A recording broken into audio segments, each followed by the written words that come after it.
আলহামদুলিল্লাহ আলহামদুলিল্লাহি রাব্বিল আলামিন ওয়াসসালাতু ওয়াসসালামু আলা আশরাফিল আমবিয়া ওয়াল মুরসালিন ওয়া আলা আলিহি ওয়া আসহাবিহি আজমাইন। পবিত্র কোরআন শিক্ষার আসর থেকে আমি আপনাদের জানাচ্ছি স্বাগত। প্রিয় শিক্ষার্থী ভাইরা, আজকে আমরা আল কোরআনুল কারীমের শুদ্ধ করে শেখার আসরে প্রথম যে ক্লাসটি আমরা আজকে শুরু করতে যাচ্ছি তা হচ্ছে আরবি বর্ণমালার সঠিক উচ্চারণ তথা মাখরাজ শিক্ষা। কোরআন শরীফ শুদ্ধ করে শেখার ক্ষেত্রে প্রথমেই অক্ষরের সঠিক উচ্চারণটা অত্যন্ত গুরুত্বপূর্ণ। এই জন্য আজকে আমরা আরবি বর্ণমালার সঠিক উচ্চারণের ব্যাপারে আমরা আজকে প্রচেষ্টা চালাবো। আরবি হরফ সর্বমোট 29টি, আলিফ থেকে নিয়ে এ পর্যন্ত। আসলে আমরা আরবি বর্ণমালাগুলো যদি মাখরাজের শ্রেণীবিন্যাস করে আমরা আলোচনা করি তাহলে অনেক সময় লাগবে। তাই আমি অল্প সময়ের মধ্যে বেশি শেখার সাথে আমরা আজকে আলোচনা করব। তো প্রথমে আমি অক্ষরগুলোর উচ্চারণ করব, আমার উচ্চারণ করার পর আপনারা উচ্চারণ করবেন। আলিফ, আলিফ, বা, বা, তা, তা, তা। তা। এই যে দেখতে পাচ্ছেন আলিফ বা তা এমনি অটোমেটিকলি আপনারা বলতে পারলেন, এগুলোর জন্য মাখরাজ খোঁজার কোনো প্রয়োজন নেই। কিন্তু এই হা অক্ষরটা এটা একটা বিশেষ একটি অক্ষর, কেননা এই অক্ষরটা উচ্চারিত হয় জিহ্বার আগা এবং সামনের দাঁতের আগা থেকে। জিহ্বার আগাটাকে দাঁতের সাথে লাগিয়ে উচ্চারণ করতে হয় হা। এই জায়গা থেকে তিনটি অক্ষর উচ্চারিত হয়। একটি হচ্ছে হা, লাল, লোয়া। এরপর আছে জিম। জিমটা একটা ফোর্সমূলক একটা অক্ষর, অর্থাৎ খুব শক্তি সহকারে এই অক্ষরটা উচ্চারণ করতে হয়, যেমন হাজ। তারপরে আসছে এই অক্ষরটা উচ্চারিত হয় জিহ্বার মাঝখান থেকে, জিহ্বার মাঝখান সে বরাবর উপরের তালুর সাথে লাগায়া এই তিনটি অক্ষর উচ্চারিত হয়। একটি হচ্ছে জিম, জিম, শিন, শিন, ইয়া। ইয়া, জিম, জিম, শিন, শিন, ইয়া। ইয়া। আমাদের এই অনেক লোক কোন একটা বিষয়ে যদি বলা হয় যে তুমি এই জিনিসটা নিয়েছো, তখন সে যদি এটা না নেয় তাহলে এই যে একটা অস্বীকৃতি জানায় যে কথাটা বলে, সেটা হলো জি না, আমি নেই নাই। এই জি না এই শব্দটা অত্যন্ত ফোর্স দিয়ে বলে। এখানে এই জিম শব্দটা এরকম একটি ফোর্সমূলক একটা অক্ষর, যেটা অত্যন্ত শক্তি দিয়ে উচ্চারণ করতে হবে। জিম, জিম, শিন, শিন, ইয়া। ইয়া। এরপরে হা। হা। এই হা অক্ষরটা উচ্চারিত হয় হলক থেকে। এই যে কণ্ঠনালী, এখান থেকে শুরু করে নিয়ে নিচ পর্যন্ত এই কণ্ঠনালীটা 3 ভাগে বিভক্ত, ওপরে, মাঝখান এবং নিচে। হা অক্ষরটি উচ্চারিত হয় কণ্ঠের মাঝখান থেকে। এখান থেকে দুটি অক্ষর উচ্চারিত হয়, একটি হচ্ছে আইন, আইন, হা, হা, আইন, আইন, হা। হা। উচ্চারণ করার সময় গলাটাকে একটু চিপা ধরতে হবে। আমি আবার বলছি, জিম, জিম, হা, হা, খ। খ। খ এটি উচ্চারিত হয় হরকের নিচ থেকে। এখান থেকে দুটি অক্ষর উচ্চারিত হয়, একটি হচ্ছে গইন, গইন, খ। খ। গইন, গইন, খ। খ। এরপরে দাল, দাল, লাল। জাল। এটা লাল, এটা অত্যন্ত নরম করে উচ্চারণ করতে হবে। জিহ্বার আগা এবং সামনের দাঁতের আগা একত্রিত করে অত্যন্ত হালকা ভাবে, নরম করে উচ্চারণ করতে হবে। লাল, জাল, লাল। জাল। আল্লাযীনা, আল্লাযীনা, আল্লাযীনা আমানু। আল্লাযীনা আমানু। এভাবে নরম করে উচ্চারণ করতে হবে। লাল। র, র, সা, জা সিন সিন শিন শিন সাদ সাদ দাদ। দাদ এই অক্ষরটা আরবি বর্ণমালা 29টা অক্ষরের মধ্যে সবচেয়ে জটিল উচ্চারণ। এই অক্ষরটা উচ্চারিত হয় জিহ্বার দুই কিনারা থেকে। লেফট সাইড থেকেও করতে পারেন, অর্থাৎ বাম সাইড থেকেও করতে পারেন, আবার রাইট সাইড তথা ডান সাইড থেকেও করতে পারেন। জিহ্বার দুই পাশের কিনারা এবং দাঁতের মাড়ির সাথে লাগায়া এই অক্ষরটা উচ্চারিত হয় ওয়াদ। দাদ উচ্চারণ করো দাদ ওয়াদ। দাদ তাহলে সোয়াদ সাদ ওয়াদ দাদ তোয়া তোয়া ওয়া ওয়া ওয়া। এটিও হা লাল ওয়া, জিহ্বার আগা এবং সামনে দাঁতের আগা, এখান থেকে এই অক্ষরটি উচ্চারিত হয় ওয়া। ওয়া আইন আইন আগে আমরা উল্লেখ করেছি আইন এবং হা, এটি হলকের তথা কণ্ঠনালীর মাঝখান থেকে উচ্চারিত হয়। উচ্চারণ করার সময় কণ্ঠটাকে একটু চিপা ধরতে হয়। আইন আইন হা হা আইন। আইন গইন ওয়াইন গইন, এটি ওয়াইন কণ্ঠের নিচ থেকে উচ্চারিত হয়। গইন ওয়াইন খ, খ যেমন গায়রিল মাগদুবি আলাইহিম ওয়ালাদ-দাল্লিন। গইন, অনেকে বলে গায়রিল মাগদুবি, এটি ভুল, গায়রিল বলতে হবে। তাহলে গইন। ওয়াইন ফা, হা এই অক্ষরটি উচ্চারিত হয় সামনের দাঁতের আগা এবং ঠোঁটের শুকনো অংশের উপর রেখে। এভাবে আমি যখন অক্ষরগুলো উচ্চারণ করব তখন আপনারা আমার মুখের দিকে তাকিয়ে দেখবেন, তাহলে আপনাদের জন্য সহজ হবে। ফা হা ফা, ফা হা এটি এমনিতেই দুটি ঠোঁট একত্রিত করে উচ্চারণ করা যায়, যেমন ফা। ফা এভাবে উচ্চারণ করলেও অশুদ্ধ হবে না, কিন্তু এটি সঠিক উচ্চারণটা হচ্ছে সামনের দাঁতের আগা এবং নিচের ঠোঁটের শুকনো অংশের উপর রেখে এই অক্ষরটি উচ্চারণ করতে হবে, যেমন ফা হা ফা। হা কফ, কফ কফ শব্দটা অক্ষরটা এটি উচ্চারিত হয় জিহ্বার গোড়া এবং সেই বরাবর উপরের তালুর সাথে লাগায়া এই অক্ষরটি উচ্চারিত হয় কফ। কফ কাপ, কাপ নরমাল কাপ। আর এই কফের বাংলা দিয়ে লেখার সময় কিন্তু ওই কফের নিচে একটা বয়ের মতো মানে ডবল ক লিখতে হয় মোটা করে উচ্চারণ করার জন্য। আর এটি হলো কাপ। কাপ লাম লাম মিম মিম নুন নুন ওয়াও ওয়াও হা হা হামজা হামজা ইয়া। ইয়া এখন আমরা দ্বিতীয় পর্যায়ে আসি, যে এই 29টা অক্ষর যেটি আমরা উচ্চারণের মাধ্যমে জানতে পারলাম যে কিভাবে শুদ্ধ করে এই অক্ষরগুলো উচ্চারণ করতে হয়। এই 29টি বর্ণের মধ্যে আমরা উচ্চারণগত যে পার্থক্যগুলো সেটি এখন আপনাদের উদ্দেশ্যে আমি দেখাবো। আপনারা দেখতে পাচ্ছেন এখানে আছে তা এবং তোয়া। অনেকে তা এবং তোয়ার উচ্চারণ একই করে থাকে, যেটি ভুল। এখানে আমাদের মনে রাখতে হবে তা জবর তা, তোয়া জবর তো। আপনারা দেখতে পাচ্ছেন এখানে আ সিন শিন সোয়াদ, এই চারটি অক্ষর প্রায় কাছাকাছি উচ্চারণ হয়ে থাকে, কিন্তু আরবিতে এগুলোর প্রত্যেকটিরই আলাদা উচ্চারণ রীতি আছে। একটা উচ্চারণের সাথে আর একটা উচ্চারণের কোনো মিল হবে না, আলাদা আলাদা ভাবে উচ্চারিত হবে। যেমন এখানে তা এর উপর জবর আছে, তা জবর তা, অত্যন্ত হালকা ভাবে উচ্চারিত হবে। আবার সিন জবর সা, সা। আবার শিন জবর সা, এটি মোটা ভাবে উচ্চারিত হচ্ছে। আবার দেখতে পাচ্ছি সোয়াদ জবর সোয়া। তো এখানে আমরা যদি উদাহরণ দিই দেখতে পাবো এখানে যেমন লেখা আছে আল্লাযী জাআলা লাকুমুল আরদা ফিরাশান ওয়াস-সামাআ। আবার আউযু বিল্লাহি মিনাশ শাইতানির রাজীম, শাইতানির শিনটা এভাবে মোটা ভাবে উচ্চারিত হচ্ছে। তারপরে সোয়াদ ইল্লাল্লাযীনা আমানু ওয়া আমিলুস সালিহাতি, অনেকে বলে সালিহাতি, ইল্লাল্লাযীনা আমানু ওয়া আমিলুস সালিহাতি। সালিহাতি বললে ভুল হবে, কেননা সোয়াদের উপর জবর হলে সোয়াদ জবর সা হবে না, কারণ সিন জবর সার মতো হয়ে যাবে, এই জন্য অর্থ বিকৃতি হয়ে যাবে।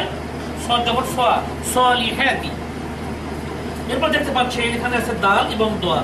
দাল জবর দা আর দোয়ার জবর দোয়া। এরপরে আমরা আসছি এখানে, যে এখানে লাল, ঝা, লোয়া এবং জিম, এই 4টি অক্ষর রয়েছে।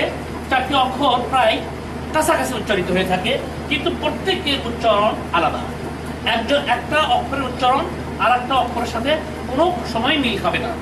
যেমন এখানে জবর দিয়ে দেখিয়েছি, লাল জবর লা, হালকা ভাবে, খুব নরম ভাবে। আবার ঝা, ঝাঝাল উচ্চারিত হবে, ঝা জবর ঝা। আবার লোয়া, লোয়া জবর লোয়া। যেমন লা এবং লোয়ার মধ্যে অবশ্যই পার্থক্য লক্ষণীয়, লোয়া জবর লোয়া। আবার জিম, এর অত্যন্ত ফোর্স সহকারে উচ্চারিত হবে, জিম জবর যা। নিচে দেখতে পাচ্ছেন আরেকটি লাইন, এটি হলো কফ এবং কাফ। অনেকে কফ এবং কাফের মধ্যে কোনো পার্থক্য করেন না, কিন্তু এখানে সুস্পষ্ট পার্থক্য বিদ্যমান রয়েছে। কফের উপর জবর থেকে উচ্চারণ হবে কফ জবর ক, ক। আর এই কাফ জবর হবে কাফ জবর কা, সাধারণভাবে কাফ জবর কা। ক, কা, এখানে পার্থক্য সুস্পষ্টভাবে দেখা যাচ্ছে। এরপরে দেখতে পাচ্ছেন পরের লাইনে হা এবং হা। অনেকে এই দুটি অক্ষর একই উচ্চারণ করে থাকে, যেটা কখনোই সমীচীন নয়। এটি হচ্ছে হা জবর হা, এটি হলকের মাঝখান থেকে উচ্চারিত হয়, হা জবর হা। আর এটি হলকের উপর থেকে, হামজা হা, হা জবর হা, ইহদিনাস সিরাতাল মুস্তাকিম। কিন্তু এই হা আলহামদুলিল্লাহি রাব্বিল আলামিন, মানে জিহ্বা, এই কণ্ঠটাকে চিপে ধরে উচ্চারণ করতে হবে হা, এবং এটি হবে হা। এবং সর্বশেষ লাইনে আপনারা দেখছেন আলিফ এবং আইন। অনেকে আলিফ জবর আ, আবার আইন জবর আ বলে থাকে, যা কোনো ক্রমে সমর্থনযোগ্য নয় এবং সুস্পষ্ট ভুল। আলিফ জবর আ, কিন্তু আইন জবর আ। আলিফ উচ্চারিত হচ্ছে এটা শূন্যস্থান থেকে, মুখের শূন্যস্থান থেকে আলিফ, আর আইন উচ্চারিত হচ্ছে এটি কণ্ঠের মাঝখান থেকে। এবং উচ্চারণ করার সময় কণ্ঠটাকে একটু চিপা ধরতে হবে, যেমন আইন জবর আ, আর আলিফ জবর আ, আলিফ জবর আ, আইন জবর আ। তাহলে বুঝতে পারছে যে আমরা এই দুটি অক্ষরের মধ্যে পার্থক্যটা সুস্পষ্ট রূপে বুঝতে পারলাম। প্রিয় শিক্ষার্থী ভাইয়েরা, তাই আজকে আমরা আরবি বর্ণমালার সঠিক উচ্চারণের আলোচনায় আমরা আরবি বর্ণমালার 29টা অক্ষরের পৃথক পৃথক উচ্চারণ আমরা শিখলাম মাখরাজ সহকারে। এবং এই অক্ষরগুলির মধ্যে কিছু কিছু অক্ষর খুব কাছাকাছি উচ্চারিত হয়, সেগুলোর মধ্যে যে সুস্পষ্ট পার্থক্য আছে সেটিও আমরা বুঝতে পারলাম, জানতে পারলাম। আলহামদুলিল্লাহ, আলহামদুলিল্লাহি রাব্বিল আলামিন, ওয়াসসালাতু ওয়াসসালামু আলা সাইয়্যিদিল মুরসালিন ওয়া আলা আলিহি ওয়া আসহাবিহি আজমাইন। আমরা আল কোরআনুল কারীম শেখার অনুষ্ঠানে হাজির হতে পেরেছি, এই জন্য আমরা আল্লাহ পাকের শুকরিয়া আদায় করি, সবাই করি আলহামদুলিল্লাহ। প্রিয় শিক্ষার্থী ভাইয়েরা, আমরা বিগত ক্লাসে আলোচনা করেছিলাম অক্ষরের সঠিক উচ্চারণ তথা মাখরাজ সম্পর্কে।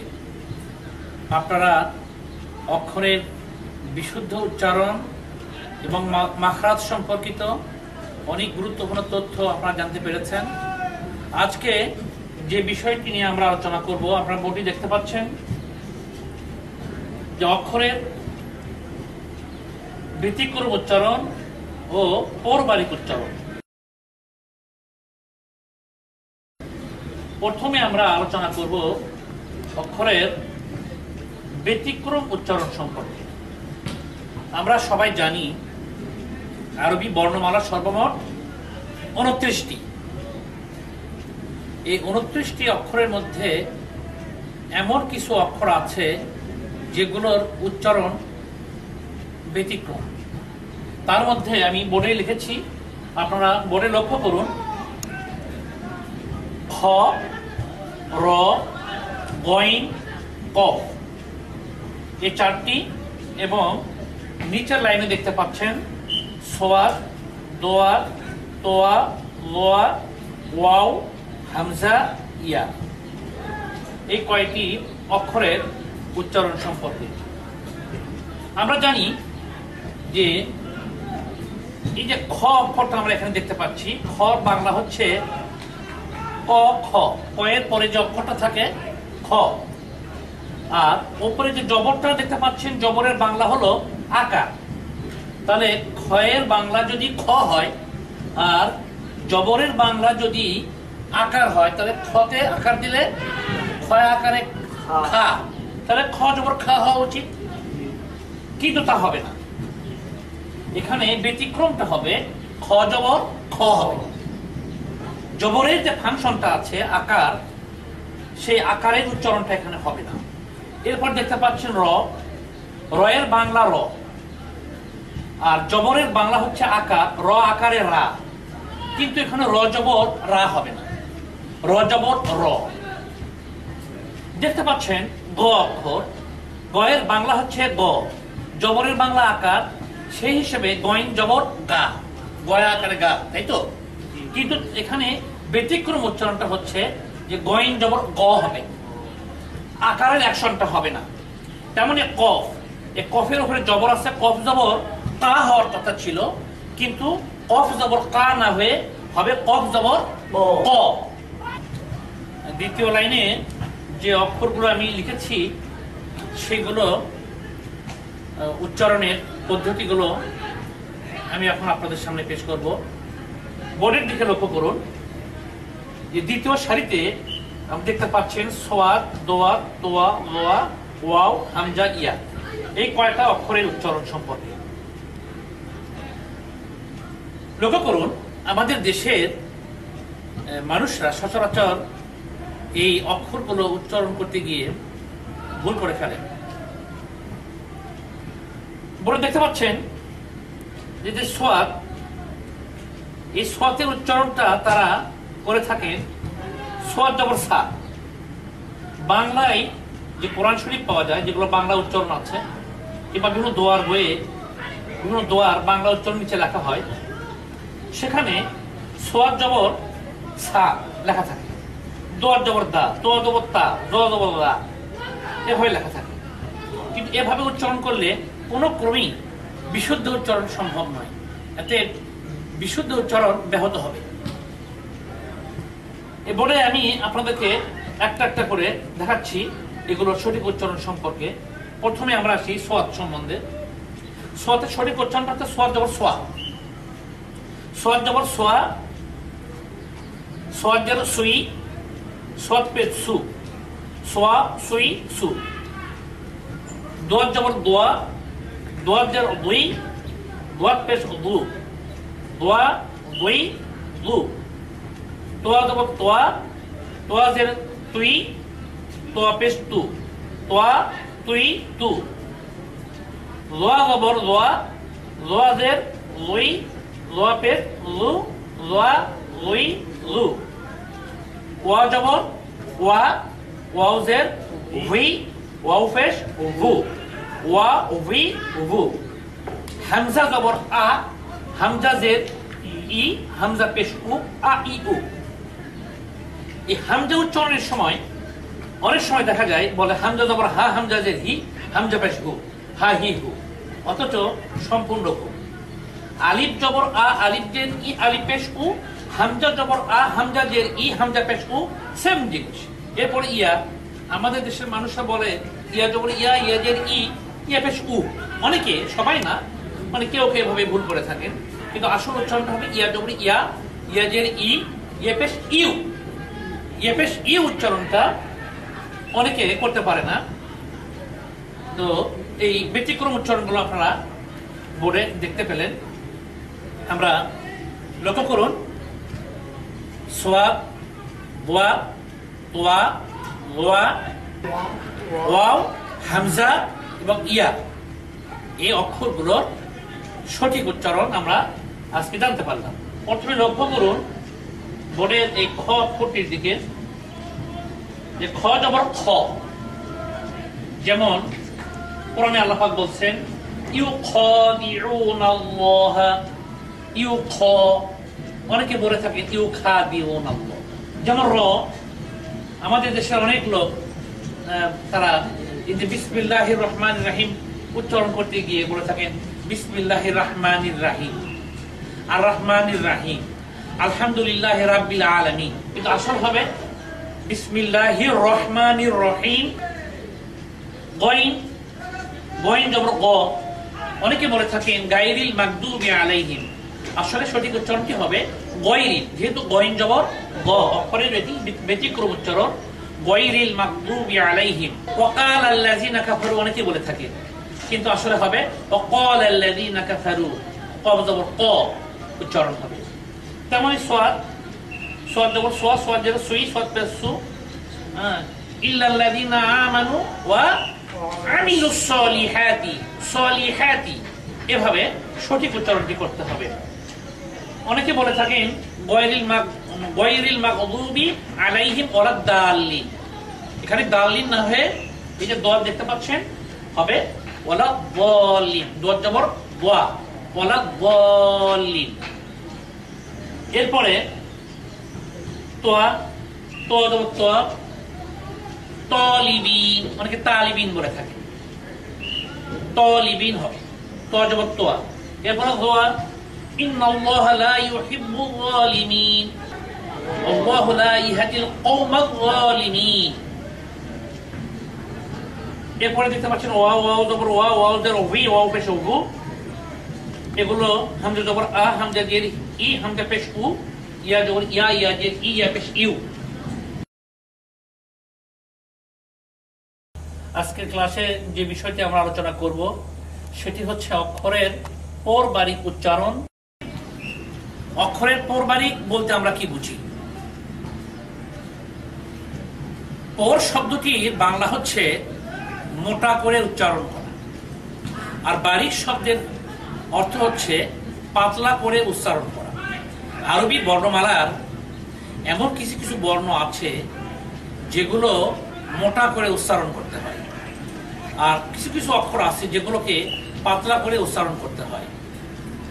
কোন কোন অক্ষরকে মোটা করে উচ্চারণ করতে হয় সেই বিষয়গুলো এখন আমি আপনাদের সামনে তুলে ধরছি।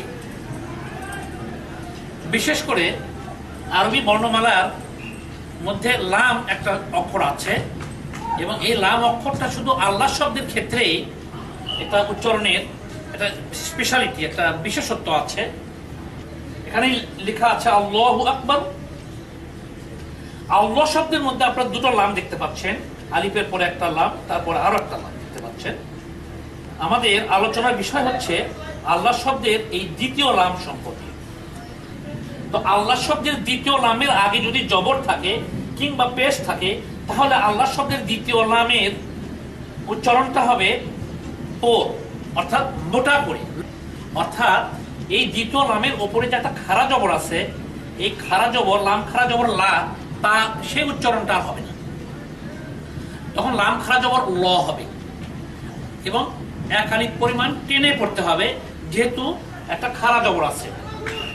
তাহলে উচ্চারণটা কেমন হবে লক্ষ্য করুন। বলে এখানে লেখা আছে আল্লাহু আকবার, কিন্তু আমাদের দেশের অনেক মানুষ উচ্চারণ করে আল্লাহু আকবার, কিন্তু উচ্চারণটি সঠিক নয়। উচ্চারণটা হচ্ছে আল্লাহু আকবার। যখন নামাজের নিয়ত করব তখন আমরা হাত বাঁধার সময় বলবো আল্লাহু আকবার, মানে লাম খাড়া জবর ল হবে, লা হবে না।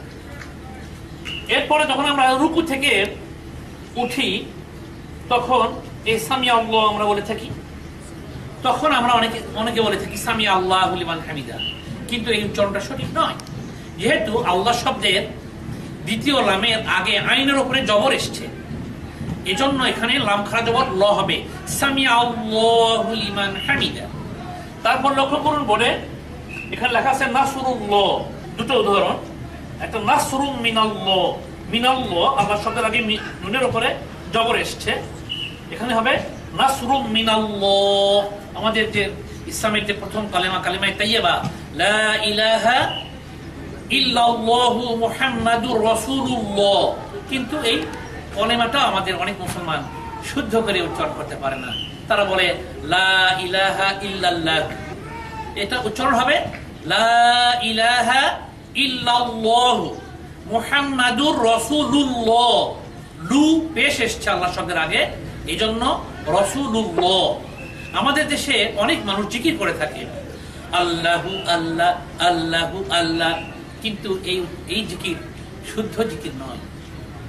শুদ্ধ জিকির হচ্ছে আল্লাহু আল্লাহ আল্লাহু আল্লাহ আল্লাহ আল্লাহ আল্লাহ আল্লাহ। এভাবে আল্লাহ আল্লাহ শব্দের নামটাকে পর বা মোটা করে উচ্চারণ করতে হবে। এবার লক্ষ্য করুন বোর্ডের দিকে, আমরা পরবর্তী আলোচনায় এসেছি বারিক সম্বন্ধে। বারিক মানে পাতলা করে পড়া। দেখতে পাচ্ছেন তিনটে উদাহরণ আমি এখানে পেশ করেছি, লিল্লাহি বিল্লাহি বিসমিল্লাহি। এই বারিকের সংজ্ঞাটা হচ্ছে যে আল্লাহ শব্দের দ্বিতীয় নামের আগে যদি জের থাকে, তাহলে আল্লাহ শব্দের এই দ্বিতীয় নামের উপর যে খাড়া জবরটা আছে, সেই খাড়া জবরটা হবে তখন আকারের অ্যাকশনটা হবে তখন, অর্থাৎ লাম খাড়া জবর লা হবে। লাম খাড়া জবর লা উচ্চারণ করাটাই হচ্ছে পাতলা করে উচ্চারণ করা তথা বারিক উচ্চারণ করা। আর লক্ষ্য করুন বোর্ডে এখানে লেখা আছে আল্লাহ শব্দের দ্বিতীয় নামের আগে লামের নিচে জের এসছে, এখানে কি হবে তাহলে লাম লিল্লাহি। তারপর দ্বিতীয় উদাহরণে বার নিচে জের এসছে বিল্লাহি। তারপর শেষে উচ্চারণটা হচ্ছে বিসমিল্লাহি। ইন্না লিল্লাহি ওয়া ইন্না ইলাইহি রাজিউন। আমরা যে দুঃখজনক সংবাদ শুনলে আমরা যে দোয়াটা পড়ে থাকি, তারপর আমরা যখন আউযুবিল্লাহ পড়ে থাকি কোরআন শরীফ তেলাওয়াত করার সময় আউযু বিল্লাহি মিনাশ শাইতানির রাজিম, যে আউযু বিল্লাহ বিল্লাহ, এই এখানে পাতলা উচ্চারণ হলো। বিসমিল্লাহ বলার সময়ও এমনই, বিসমিল্লাহ বিসমিল্লাহ বলার সময় মিমের নিচে জের থাকার কারণে আল্লাহ শব্দের দ্বিতীয় নামটা পাতলা উচ্চারণ হলো বিসমিল্লাহির রহমানির রহিম। এই উদাহরণগুলোর মাধ্যমে আপনারা বুঝতে পারলেন যে আল্লাহ শব্দের দ্বিতীয় নামটা কিভাবে পর তথা মোটা করে পড়তে হয়, কিংবা এবং কোন সময় এই পাতলা তথা বারিক করে পড়তে হয়। আশা করি আপনারা সবাই বুঝতে পেরেছেন। আলহামদুলিল্লাহ, আজকের ক্লাসে আমরা অক্ষরের ব্যতিক্রম উচ্চারণ এবং অক্ষরের পূর্বারের উচ্চারণ সম্পর্কে আলোচনা পেশ করলাম। আজকের ক্লাস এখানে শেষ করছি। ওয়া আখিরু দাওয়ানা আলহামদুলিল্লাহি রাব্বিল আলামিন। আসসালামু আলাইকুম ওয়া রাহমাতুল্লাহি ওয়া বারাকাতুহু।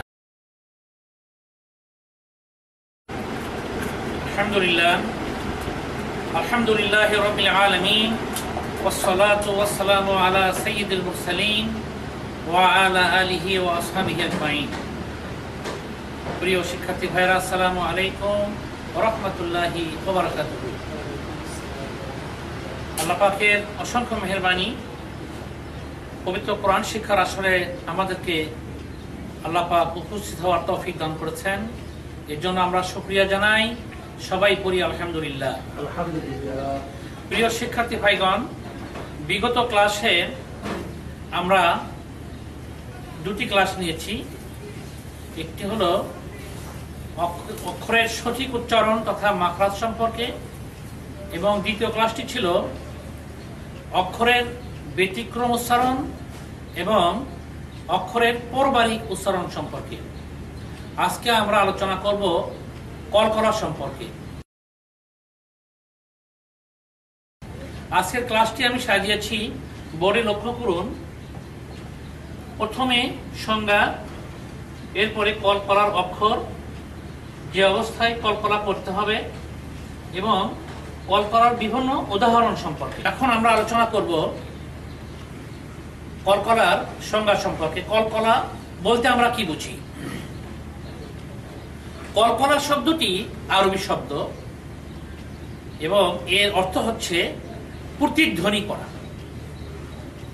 আরবি বর্ণমালার মধ্যে এমন কিছু বর্ণমালা আছে যেগুলো উচ্চারণের ক্ষেত্রে কোনো কোনো সময় প্রতিধ্বনি করে উচ্চারণ করতে হয়। যে অক্ষরগুলিকে প্রতিধ্বনি করে উচ্চারণ করতে হয় সেই উচ্চারণ পদ্ধতিকেই বলা হয় কলকলা। আরো কিছুটা সহজভাবে বলতে গেলে বলা যায় কিছুটা ধাক্কা দিয়ে উচ্চারণ করতে হয়। এই যে প্রতিধ্বনি করে উচ্চারণ করা, ধাক্কা দিয়ে উচ্চারণ করা, এই উচ্চারণ করাকেই বলা হয় কলকলা। এরপর মনে লক্ষ্য করুন, আমরা পরবর্তী আলোচনায় আসছি পর্যায়ক্রমে কলকলার অক্ষর সম্পর্কে। কলকলার অক্ষর সর্বমোট 5টি দেখতে পাচ্ছেন। কফ, তোয়া, বা, জিম এবং দাল। এই 5টি অক্ষরই হলো কলকলার অক্ষর। এই 5টি অক্ষরকে আমি একটা শাব্দিক রূপ দিয়েছি। কুতুবজাত। কুতুবজাত শব্দের অর্থ হচ্ছে দিগদর্শন যন্ত্র, কম্পাস। এই কথাটা মনে থাকলে আপনাদের এই শব্দটাও মনে রাখা সম্ভব হবে। আর এই শব্দটা মনে রাখা সম্ভব হলে এই শব্দের সাথে রিলেটেড যে 5টা অক্ষর, সেটাও মনে রাখা আমাদের জন্য, আপনাদের জন্য সহজ হবে। তো এই 5টি অক্ষরই হলো কলকলার অক্ষর। কফ, তোয়া বা কুতুব, জিম দাল তে জাত, কুতুবজাত। এরপরে আমরা আলোচনা করব যে অবস্থায় কলকলা করতে হবে। মানে কলকলা, লক্ষ্য করুন যে কলকলা কখন করতে হবে, কোন কোন অবস্থায় কলকলা করতে হয়। 2টি অবস্থায় কলকলা করতে হয়। একটা হচ্ছে আয়াতের মাঝে। লক্ষ্য করুন, আমি এখানে উদাহরণ দিয়েছি আয়াতের মাঝে। আর একটা হচ্ছে বিরতির স্থানে। অর্থাৎ আয়াতের মাঝে উদাহরণটা হচ্ছে, যদি আয়াতের মাঝখানে যে শব্দগুলো থাকে, সেই শব্দের মধ্যে যদি এই কলকলার অক্ষর থাকে, সেই কলকলার অক্ষরের উপরে সাকিন থাকলে, আয়াতের মাঝের শব্দের যদি সাকিন থাকে, তাহলে সাকিন বিশিষ্ট কলকলার অক্ষরটি কলকলার উচ্চারণ তথা প্রতিধ্বনি করে উচ্চারণ করতে হবে। যেমন এখানে দেখতে পাচ্ছেন বোর্ডে হাবলুন। এখানে যদি আমরা কলকলা না করি তাহলে উচ্চারণটা কেমন হবে? হাবল। আর যদি কলকলা করা হয় তাহলে উচ্চারণটা হবে হাবল। এরপর দেখতে পাচ্ছেন আদরকা, দাল। এই যে দাল, এখানে এই কলকলার হরফ, এই দালের উপরে সাকিন এসছে আয়াতের মাঝখানে, এই জন্য এই দালটাকে কলকলা উচ্চারণ করতে হবে, অর্থাৎ প্রতিধ্বনি করে উচ্চারণ করতে হবে। এখানে দেওয়া আছে যদি আমি প্রতিধ্বনি করে উচ্চারণ না করি, কলকলা না করি, তাহলে হবে উচ্চারণটা আদরাকা, আদরকা। আর যদি আমরা কলকলা করি তাহলে হবে আদরকা। এরপরে বিরতির জায়গায়, অর্থাৎ যদি কলকলার অক্ষরটি, লক্ষ্য করুন, যদি কলকলার যে 5টা অক্ষর আছে, 5টা অক্ষর যদি কোরআন শরীফ তেলাওয়াত করতে গিয়ে বিরতির জায়গায় সর্বশেষ অক্ষর হয়, এবং সেই সর্বশেষ অক্ষরটির উপরে এবং নিচে যে চিহ্নই থাকুক, এক জবর, এক জের, এক পেশ, যেই সাকিন থাকুক, সর্বাবস্থায় কলকলা করতে হবে। লক্ষ্য করুন বলে এখানে আমি একটা উদাহরণ দিয়েছি বিরতির স্থানে, যে সূরা ইখলাসের প্রথম আয়াত কুল হুয়াল্লাহু আহাদ। এখানে আহাদ লাস্টে যে অক্ষরটা দেখতে পাচ্ছেন দাল, এর উপরে কিন্তু সাকিন নাই, এখানে আছে 2 পেশ। এই 2 পেশ থাকার কারণে, সর্বশেষ দালটা সর্বশেষ অক্ষর হওয়ার কারণে তার উপরে নিচে যেই চিহ্ন থাকুক না কেন, এই দালটাকে কলকলা করতে হবে। যদি আমরা কলকলা না করি তাহলে উচ্চারণটা কেমন হবে? কুল হুয়াল্লাহু আহাদ। আর যদি কলকলা করি তখন উচ্চারণ হবে কুল হুয়াল্লাহু আহাদ। যে অক্ষরগুলোকে আমরা কলকলা করব, কলকলার সময় উচ্চারণের ধরনটা কেমন হবে, এই বিষয়টা আমাদের জন্য অত্যন্ত গুরুত্বপূর্ণ। হয়তো যে অক্ষরটাকে আমরা কলকলা করব, সেই অক্ষরের উপরে জবর আছে, কিংবা নিচে জের আছে, কিংবা উপরে পেশ আছে, কিংবা 2 জবর 2 জের 2 পেশ আছে, বা সাকিন, যাই হোক না কেন, কিন্তু যখন কলকলা হবে তখন উচ্চারণটা কেমন হবে? সেই উচ্চারণটা হবে জবরের মতো। হয়তো উপরে পেশ আছে কিন্তু উচ্চারণটা হবে জবরের মতো সর্বাবস্থায়, সাকিন আছে কিন্তু উচ্চারণটা হবে জবরের মতো।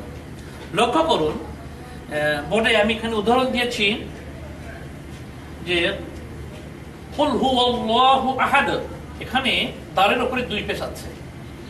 আবার এখানে দেখতে পাচ্ছেন হাবলুন, বার উপরে সাকিন আছে, এখানে হওয়ার কথা হাবলুন, কিন্তু এখানে যদি আমরা কলকলা করি তাহলে জবরের মতো ধাক্কা হবে, হাবলুন, দালের উপরে সাকিন আছে, যদি কলকলা না করা হয় তাহলে হবে আদরকা, কিন্তু যদি আমরা কলকলা করি তাহলে হবে আদ জবরের মতো আদরকা। তেমন এখানে দালের উপরে দুই পেশ আছে, এখানে এমনটা হবে না যে কুল হুয়াল্লাহু আহাদ, বা যদি নিচে জের থাকতো আহাদি, তা হবে না, হবে জবরের মতো। আমি আবার উচ্চারণ করছি, কুল হুয়াল্লাহু আহাদ। এখন আমরা উদাহরণ পর্বে আসবো। এই পর্যন্ত আমরা এই কলকলা সম্পর্কিত যে বিষয়গুলো জানতে পারলাম, প্রত্যেকটা অক্ষর দিয়ে আমি এখন আপনাদের জন্য আমি একটি উদাহরণ পর্ব সাজিয়েছি, সেটি আমি আপনাদেরকে এখন দেখাচ্ছি। প্রিয় শিক্ষার্থী ভাইরা, বোর্ডে লক্ষ্য করুন, এখানে কফ যে উদাহরণ দেওয়া আছে, সূরা ফালাকের প্রথম আয়াত, কুল আউযু বিরাব্বিল ফালাক, লাক জবরের মতো হলো। এরপর দ্বিতীয় উদাহরণ তোয়া দিয়ে, সূরা বুরুজের আয়াত, ওয়াল্লাহু মিন ওয়ারাইহিম মুহীত, অত জবরের দুই পেশ আছে, উচ্চারণটা হলো জবরের মতো, মুহীত। এরপর তৃতীয় উদাহরণে আসুন, বা সূরা লাহাবের প্রথম আয়াত, তাব্বাত ইয়াদা আবি লাহাবিন ওয়া তাব। এখানে এমনিতেও জবর আছে, আলহামদুলিল্লাহ, জবরি কলকলাও জবর হিসেবে হয়ে গেল। এরপরে পরবর্তী উদাহরণ জিম, সূরা বুরুজের প্রথম আয়াত, ওয়াস সামাই যাতিল বুরুজ। এরপরে দাল, সূরা ইখলাসের একটি আয়াত, মাঝের আয়াত। লক্ষ্য করুন, এই দালের উপরে সাকিন আছে, এটা কলকলা করতে হবে, এবং সর্বশেষ দালের উপরে সাকিন আছে, এটাও কলকলা করতে হবে, জবরের মতো উচ্চারণ হবে। লাম ইয়ালিদ ওয়া লাম ইউলাদ, এটি হলো কলকলা। যদি আমরা এখানে কলকলা না করি তাহলে উচ্চারণটা কেমন হবে? আমরা আমাদের দেশের মানুষ সচরাচর উচ্চারণ করে লাম ইয়ালিদ ওয়া লাম ইউলাদ, কিন্তু এই উচ্চারণটা ভুল। শুদ্ধটা হচ্ছে লাম ইয়ালিদ ওয়া লাম ইউলাদ। এভাবে সম্পূর্ণ কোরআন শরীফ, যখনই আমরা কোরআন শরীফ তেলাওয়াত শুরু করব, সেখানে কলকলার অক্ষরগুলো এভাবে আসলে আমাদেরকে অত্যন্ত সতর্কতার সাথে সুন্দর করে কলকলা করতে হবে। প্রিয় শিক্ষার্থী ভাইগণ, এতক্ষণ আমরা আজকে কোরআন শিক্ষার আসরে কলকলা সম্পর্কে আলোচনা পেশ করলাম।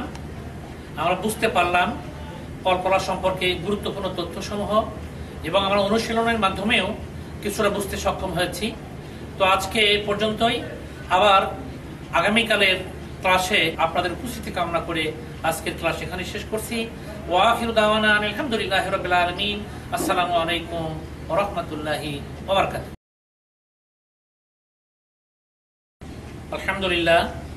আলহামদুলিল্লাহি রাব্বিল আলামিন, ওয়াসসালাতু ওয়াসসালামু আলা আশরাফিল আমবিয়া ওয়াল মুরসালিন ওয়া আলা আলিহি ওয়া আসহাবিহি আজমাইন। প্রিয় শিক্ষার্থী ভাইরা, কোরআন শিক্ষার আসরে আপনাদের জানাচ্ছি স্বাগতম। আসসালামু আলাইকুম ওয়া রাহমাতুল্লাহি ওয়া বারাকাতুহু। আমরা বিগত ক্লাসগুলোতে পর্যায়ক্রমিক আলোচনা করেছি অক্ষরের মাখরাজ সম্পর্কে, অক্ষরের সঠিক উচ্চারণ সম্পর্কে। তারপরে আলোচনা করেছি অক্ষরের ব্যতিক্রম উচ্চারণ এবং পরবারিক উচ্চারণ সম্পর্কে, এবং কলকলা সম্পর্কে। আজকের আলোচনায় আমরা নিয়ে এসেছি মাদের আলোচনা। প্রথমে আমরা আজকের বিষয় শিরোনামগুলো আমি আপনাদের সামনে পেশ করছি। লক্ষ্য করুন, বোর্ডে দেওয়া আছে মদের সংজ্ঞা, মদের অক্ষর, প্রকার এবং মদের 11টি প্রকরণ আপনারা বোর্ডে দেখতে পাচ্ছেন। প্রথমে আমরা আসছি মদের সংজ্ঞা সম্পর্কে। মদ শব্দটি হচ্ছে আরবি শব্দ, যার বাংলা হচ্ছে নিঃশ্বাস দীর্ঘ করা। কোরআন শরীফ তেলাওয়াত করার সময় কোনো অক্ষরকে টেনে পড়া, এই টেনে পড়াটাকে বলা হয় মাদ। আমরা মদের পরিচিতি সম্পর্কে জানতে পারলাম। প্রিয় শিক্ষার্থী ভাইরা, এখন আমাদেরকে জানতে হবে যে মদের অক্ষর কয়টি। মদের অক্ষর হলো সর্বমোট 3টি, অর্থাৎ কোরআন শরীফ তেলাওয়াত করার সময় যেখানে যেখানে মদ করতে হবে, মানে টেনে পড়তে হবে, সেই সমস্ত জায়গায় আবশ্যিকভাবে আমরা যে 3টি অক্ষর দেখতে পাই, সেই 3টি অক্ষর হচ্ছে, আপনারা বোর্ডে দেখতে পাচ্ছেন, দ্য আলিফ, ওয়াও এবং ইয়া। এই 3টি বর্ণ হচ্ছে মদের হরফ, মদের অক্ষর।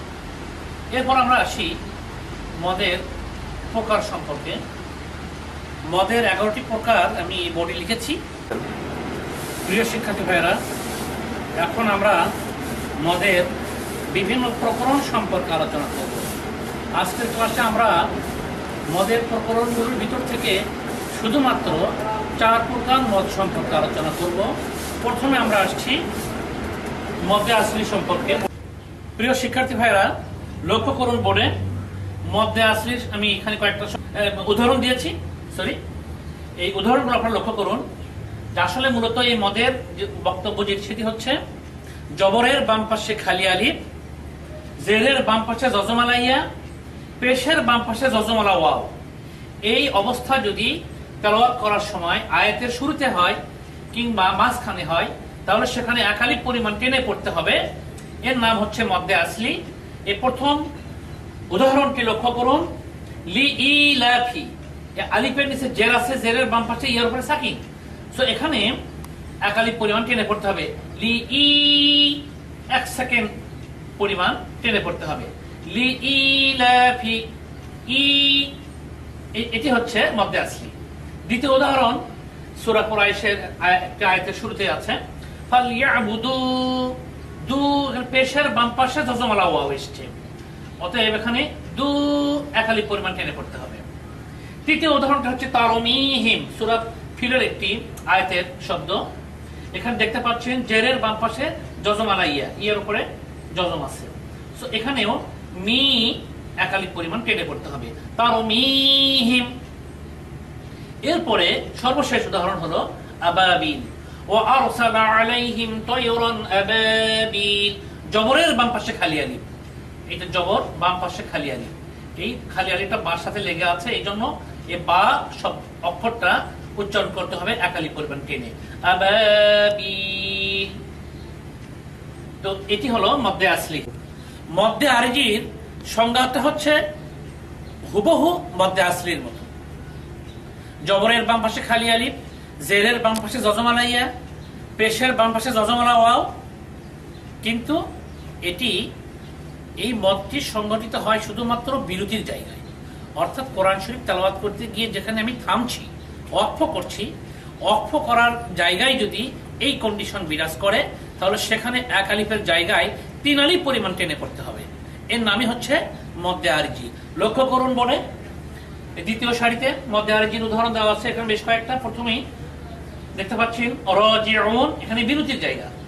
আমরা একটা মানুষ মারা গেলে বা কেউ দুঃখজনক সংবাদ শুনে যে আমরা একটা দোয়া করে থাকি, ইন্না লিল্লাহি ওয়া ইন্না ইলাইহি রাজিউন।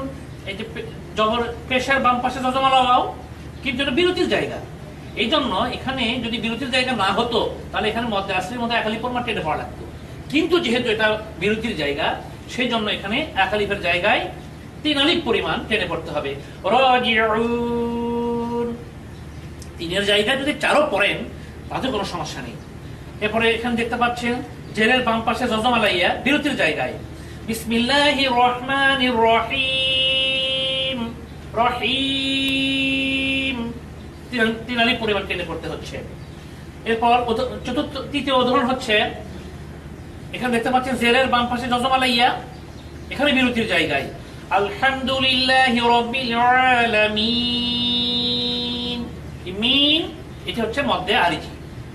এরপরে চতুর্থ উদাহরণ, ওয়ালাহুম আযাবুন আলীম, লিম, ইয়ার বাম পাশে জের, জেরের বাম পাশে যজমালা ইয়া, এটা বিরতির জায়গা, এই জন্য এখানে 3 আলিফ পরিমাণ টেনে পড়া হলো। এরপর সর্বশেষ উদাহরণ হচ্ছে আল্লাহু সামিউন আলীম, বিরতির জায়গায় জেরের বাম পাশে যজমালা ইয়া, অতএব এখানেও 3 আলিফ পরিমাণ টেনে পড়তে হবে।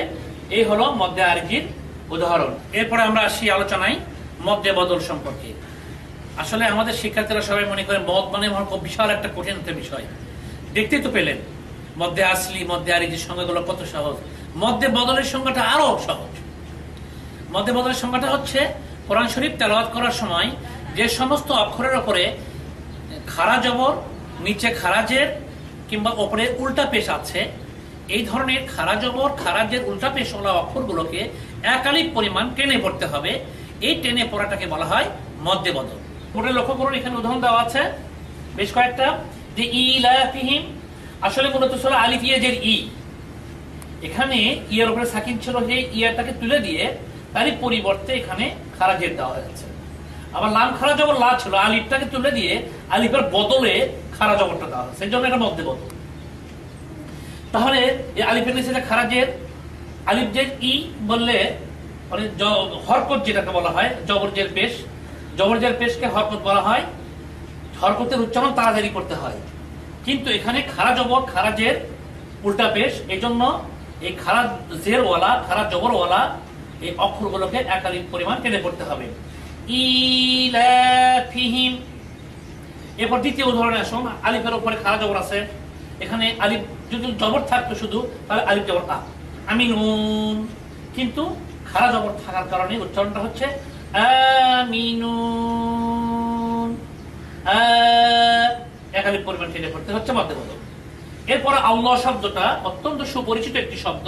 দ্বিতীয় লামের উপরে আপনারা একটা খারা জবর দেখতে পাচ্ছেন, সেখানে আমরা অনেকেই বলি আল্লাহ আকবার, আরে আল্লাহ আল্লাহ আল্লাহ না আল্লাহ, লামের উপরে খারা জবর আছে, এক আলিফ পরিমাণ টেনে পড়তে হবে আল্লাহ। এরপরে চতুর্থ উদাহরণ দেখতে পাচ্ছেন ইলাহা, লা ইলাহা ইল্লাল্লাহ। ইলাহা লামের উপরে খারা জবর আছে, এই খারা জবরটাকে এক আলিফ পরিমাণ টেনে পড়তে হবে ইলাহা, লাহা লা থাকতে হবে। এরপর সর্বশেষ উদাহরণ হচ্ছে আলিফের উপরে খারা জবর দেখতে পাচ্ছেন, এই আলিফটা খারা জবর বিশিষ্ট, এটা মধ্যে বদল, এক আলিফ পরিমাণ টেনে পড়তে হবে ওয়া আমানাহুম মিন খাউফ, আমানাহুম, এটি হচ্ছে মধ্যে বদল। আজকের আলোচনার সর্বশেষ মদের প্রকরণ হচ্ছে মদ্দেলিন। মদ্দেলিনের সংজ্ঞা হচ্ছে, আসলে মূলত মদ্দেলিনের কথা হলো দুটি, ওয়াও সাকিন ডাইনে জবর, ইয়া সাকিন ডাইনে জবর, এটা হলো এক নম্বর কথা। আর দ্বিতীয় কথা হচ্ছে যদি আপনি বিরতি করেন, অর্থাৎ এই মদটি হয় শুধুমাত্র বিরতির জায়গায়, ওয়াও সাকিন ডাইনে জবর, ইয়া সাকিন ডাইনে জবর, বিরতি না হলে এখানে মদ হবে না, তাড়াতাড়ি করে পড়ে যেতে হবে। কিন্তু যদি বিরতি করা হয় এই কন্ডিশনের উপরে, তাহলে এখানে এক থেকে দুই আলিফ পরিমাণ টেনে পড়তে হবে, এর নাম হচ্ছে মদ্দেলিন। লক্ষ্য করুন বোর্ডের দিকে, আমি এখানে কয়েকটি উদাহরণ দিয়েছি। এখানে সূরা কুরাইশের আয়াতগুলোই আছে, যে লিইলাফি কুরাইশ ইলাফিহিম রিহলাতাশ শিতাই ওয়াস-সাইফ, ওয়াস-সাইফ, ইয়া সাকিন ডাইনে জবর, বিরতির জায়গা, বিরতি করলে এখানে এক থেকে দুই আলিফ পরিমাণ টেনে পড়তে হবে ওয়াস-সাইফ। তারপর দেখতে পাচ্ছেন দ্বিতীয় উদাহরণ, ফালইয়াবুদু রাব্ব হাযাল বাইত, হাযাল বাইত, ইয়া সাকিন ডাইনে জবর, বিরতির জায়গা। যদি আমি এখানে না থামি তাহলে এখানে মদ হবে না। যেমন ফালইয়াবুদু রাব্ব হাযাল বাইতিল্লাযী আত'আমাহুম মিন জু', তাড়াতাড়ি করে পড়ে গেলাম আমি, এই জন্য এখানে বিরতি করলে মদ হবে, বিরতি না করলে মদ হবে না। সর্বশেষ উদাহরণ হচ্ছে এই সূরার সর্বশেষ আয়াতের সর্বশেষ শব্দ মিন খাউফ, এখানে অবশ্যই থামতে হবে, যেহেতু এরপরে আর কোনো শব্দ নেই। ওয়া আমানাহুম মিন খাউফ, ওয়াও সাকিন ডাইনে জবর, বিরতির জায়গা, মদ্দেলিন। এই হলো মদ্দেলিন সম্পর্কিত আলোচনা। প্রিয় শিক্ষার্থী ভাইয়েরা, আজকে আপনারা জানতে পারলেন মদের পরিচিতি সম্পর্কে, মদের প্রকরণ সম্পর্কে, এবং মদের প্রকরণগুলির ভিতর থেকে 4 প্রকার মদ আমরা আলোচনা করলাম, সে সম্পর্কে আপনারা স্পষ্ট ধারণা অর্জন করতে সক্ষম হলেন। আমরা পরবর্তী ক্লাসে অবশিষ্ট মদের প্রকারগুলো আমরা বিস্তারিতভাবে আলোচনা করব। সে আলোচনায় আপনাদের উপস্থিতি কামনা করে, আপনাদের সুস্বাস্থ্য কামনা করে আজকের ক্লাস এখানে শেষ করছি। ভালো থাকুন, সুস্থ থাকুন। আল্লাহ হাফিজ। আসসালামু আলাইকুম ওয়া রাহমাতুল্লাহি। আজকে আমরা মদ্যের অবশিষ্ট প্রকরণগুলো নিয়ে আমরা আলোচনা করব। বোর্ডে লক্ষ্য করুন, মাদ্দে মুনফাসিল, মাদ্দে মুত্তাসিল, মাদ্দে আওয়াজ ও মাদ্দে লাজিম, কলমে মুসাক্কার এবং আরো অন্যান্য প্রকারগুলো নিয়ে। প্রথমে মাদ্দে মুনফাসিল। মাদের হরফের পরের অক্ষর যদি হরকতওয়ালা আলিফ হয় তাহলে উক্ত মদের হরফকে 3 আলিফ পরিমাণ টেনে পড়তে হবে। এর নাম হচ্ছে মদ্দে মুনফাসিল। লক্ষ্য করুন, এখানে আমি দুটি উদাহরণ দিয়েছি। আল্লাযী আত'আমাহুম, এখানে মদের হরফ হচ্ছে ইয়া, মদের হরফের পরবর্তী অক্ষর হচ্ছে আলিফ, হরকতওয়ালা আলিফ। এই জন্য এখানে যদি হরকতওয়ালা আলিফ না হতো তাহলে এটা মূলত ছিল মদ্দে আসলি, 1 আলিফ পরিমাণ কানা রাখতো। কিন্তু পরবর্তী অক্ষর যেহেতু হরকতওয়ালা আলিফ, এই জন্য এখানে 1 আলিফের জায়গায় 3 আলিফ পরিমাণ টেনে পড়তে হবে। এই মদ চিনবার উপায় হলো এর উপরে নুডলসের মতো এই চিহ্ন সবসময় থাকবে। আল্লাযী আত'আমাহুম। এরপরে দ্বিতীয় উদাহরণটি সূরা কাউসারের ইন্না আ'তাইনা। ইন্না এখানে জবরের বাম পাশে খালি আলিফ, মদ্দে আসলি মূলত, কিন্তু এর পরবর্তী অক্ষর হরকতওয়ালা আলিফ হওয়ার কারণে এখানে ইন্না, এই ইন্না শব্দটি না এখানে 1 আলিফের জায়গায় 3 আলিফ পরিমাণ টানতে হচ্ছে। এরপরে আমরা আসছি মাদ্দে মুত্তাসিল সম্পর্কে। যে মদের হরফের পরের অক্ষর যদি উল্টা 2 এর মতো হামজা থাকে তাহলে উক্ত মাদকে, মাদের হরফকে 4 আলিফ পরিমাণ টেনে করতে হবে। এর নাম হচ্ছে মদ্দে মুত্তাসিল। লক্ষ্য করুন বোর্ডে আমি পুরো উদাহরণ দিয়েছি। প্রথমে হচ্ছে সূরা আল কুরাইশের একটা আয়াতের অংশ, রিহিলাতাশ শিতাই। এখানে এই তা, তার উপরে জবর আছে, জবরের বাম পাশে খালি আলিফ, মদের হরফ। এই মদের হরফ মূলত মধ্যে আসলি 1 আলিফ পরিমাণ টেনে পড়তে হতো, কিন্তু যেহেতু এর পরের অক্ষর উল্টা 2 এর মতো হামজা এসেছে এই জন্য এই তাটাকে টানতে হবে 4 আলিফ পরিমাণ। এই মাদের বিশেষ চিহ্ন হচ্ছে যে একটা তলোয়ারের ন্যায় চিহ্ন, আপনারা উপরে দেখতে পাচ্ছেন, এটা থাকবে। রিহিলাতাশ শিতাই। এর পরের উদাহরণ হচ্ছে সাআত। এখানেও জবরের বাম পাশে খালি আলিফ, মদের হরফ, তার পরবর্তী অক্ষর হচ্ছে উল্টা 2 এর মতো হামজা, তাই এখানে এই সাটাকে 4 আলিফ পরিমাণ টেনে পড়তে হবে। সাআত। এর পরের উদাহরণ হচ্ছে সুইন। এখানে পেশের বাম পাশে যজমারা ওয়াও, এই ওয়াওটা মদের হরফ, এর মদের হরফের পরের অক্ষরটা হচ্ছে উল্টা 2 এর মতো হামজা, তাই এখানেও একইভাবে 4 আলিফ পরিমাণ টেনে পড়তে হবে। সুইন। এরপরে আমরা সূরা নাসরের যে আয়াতের প্রথম অংশটুকু, এখানে যা, জবরের বাম পাশে, জিমের উপরে জবর, বাম পাশে খালি আলিফ, মদের হরফ, মদের হরফের পরবর্তী অক্ষর উল্টা 2 এর মতো হামজা। আর কোরআন কারীমের যেখানে আপনারা এই ধরনের কন্ডিশন দেখতে পাবেন সেখানে 4 আলিফ পরিমাণ টেনে পড়তে হবে। এটি হচ্ছে মদ্দে মুত্তাসিল। এরপরে মাদ হচ্ছে মাদ্দে আওয়াজ। মাদ্দে আওয়াজের সংজ্ঞাটা আমি ছন্দের আকারেই বলতে চাই। বিরতির জায়গায় 2 জবরের পরে খালি আলিফ আসিলে 1 আলিফ টানিয়া পড়িতে হয়, তাকে মদ্দে আওয়াজ বলে। এখানে আমি কতগুলো উদাহরণ দিয়েছি। এখানে বিরতির জায়গায় 2 জবরের পরে খালি আলিফ দেখতে পাচ্ছেন।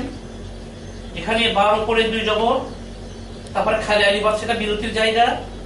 তারপরে এখানে গফুর, এর উপরে 2 জবর আছে, 2 জবরের পরে খালি আলিফ দেখতে পাচ্ছেন, সেই আলিফের উপর কোনো জবর জের পেশ নেই। তাই এই বিরতির জায়গায় 2 জবরের পরে খালি আলিফ আসলে এখানে 1 আলিফটা নিয়ে টেনে পড়তে হবে। আলিমান হাকিমান মূলত ছিল, কিন্তু হবে আলিমান হাকিমা। ইন্নাহু কানা তাওয়াবা। হালিমান গফুরা। র এর মধ্যে আওয়াজ, এখানে ইন্নাহু কানা তাওয়াবা, বা এখানে থামার জায়গা, এখানে একাধিক পরিমাণ টেনে পড়তে হচ্ছে, মধ্যে আওয়াজ।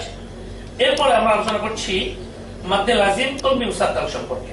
মদের হরফের পরবর্তী অক্ষর যদি তাসদীদ বিশিষ্ট হয় তাহলে উক্ত মাদের হরফকে 4 আলিফ পরিমাণ টেনে পড়তে হবে, তাকে মাদ্দে লাজিম কলমি মুসাক্কাল বলে। লক্ষ্য করুন বলে আমি কতগুলো উদাহরণ দিয়েছি। সূরা আল ফাতিহার সর্বশেষ শব্দটি গায়রিল মাগদুবি আলাইহিম ওয়ালাদ-দাল্লিন,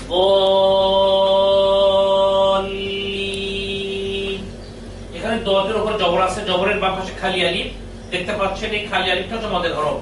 মদের হরফের পরবর্তী অক্ষরটা হচ্ছে লাম, তার উপরে তাসদীদ আছে দেখতে পাচ্ছেন। তাই এই দ এটিকে 4 আলিফ পরিমাণ টেনে করতে হবে এবং এর চেনার উপায় হচ্ছে যে উপরে তলোয়ারের ন্যায় চিহ্ন আছে।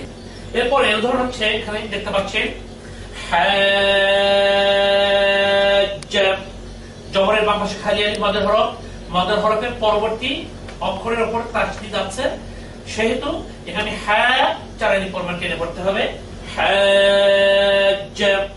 এরপরে দতের উপরে জবর, জবরের বাম পাশে খালি আলিফ মদের হরফ, মদের হরফের পরবর্তী অক্ষর লামের উপরে তাসদীদ, তাই এখানে এই দতটাকে 4 আলিফ পরিমাণ টেনে পড়তে হবে, দাল্লান। এরপরে এখানে দুটি মদ্দে লাজিম কলমি মুসাক্কাল আমরা পাশাপাশি দেখতে পাচ্ছি, এটা হলো হা জু। এখানে এই মদের হরফ জবরের বাম পাশে খালি আলিফ, এর মদের হরফের পরে জিমের উপরে তাসদীদ, আর এখানে ওয়াও মদের হরফ, মদের হরফের পরবর্তী অক্ষর নুনের উপরে তাসদীদ, তাই জু এবং হা এই দুটি 4 আলিফ পরিমাণ টেনে পড়তে হবে। আর তু হাজ্জুনি।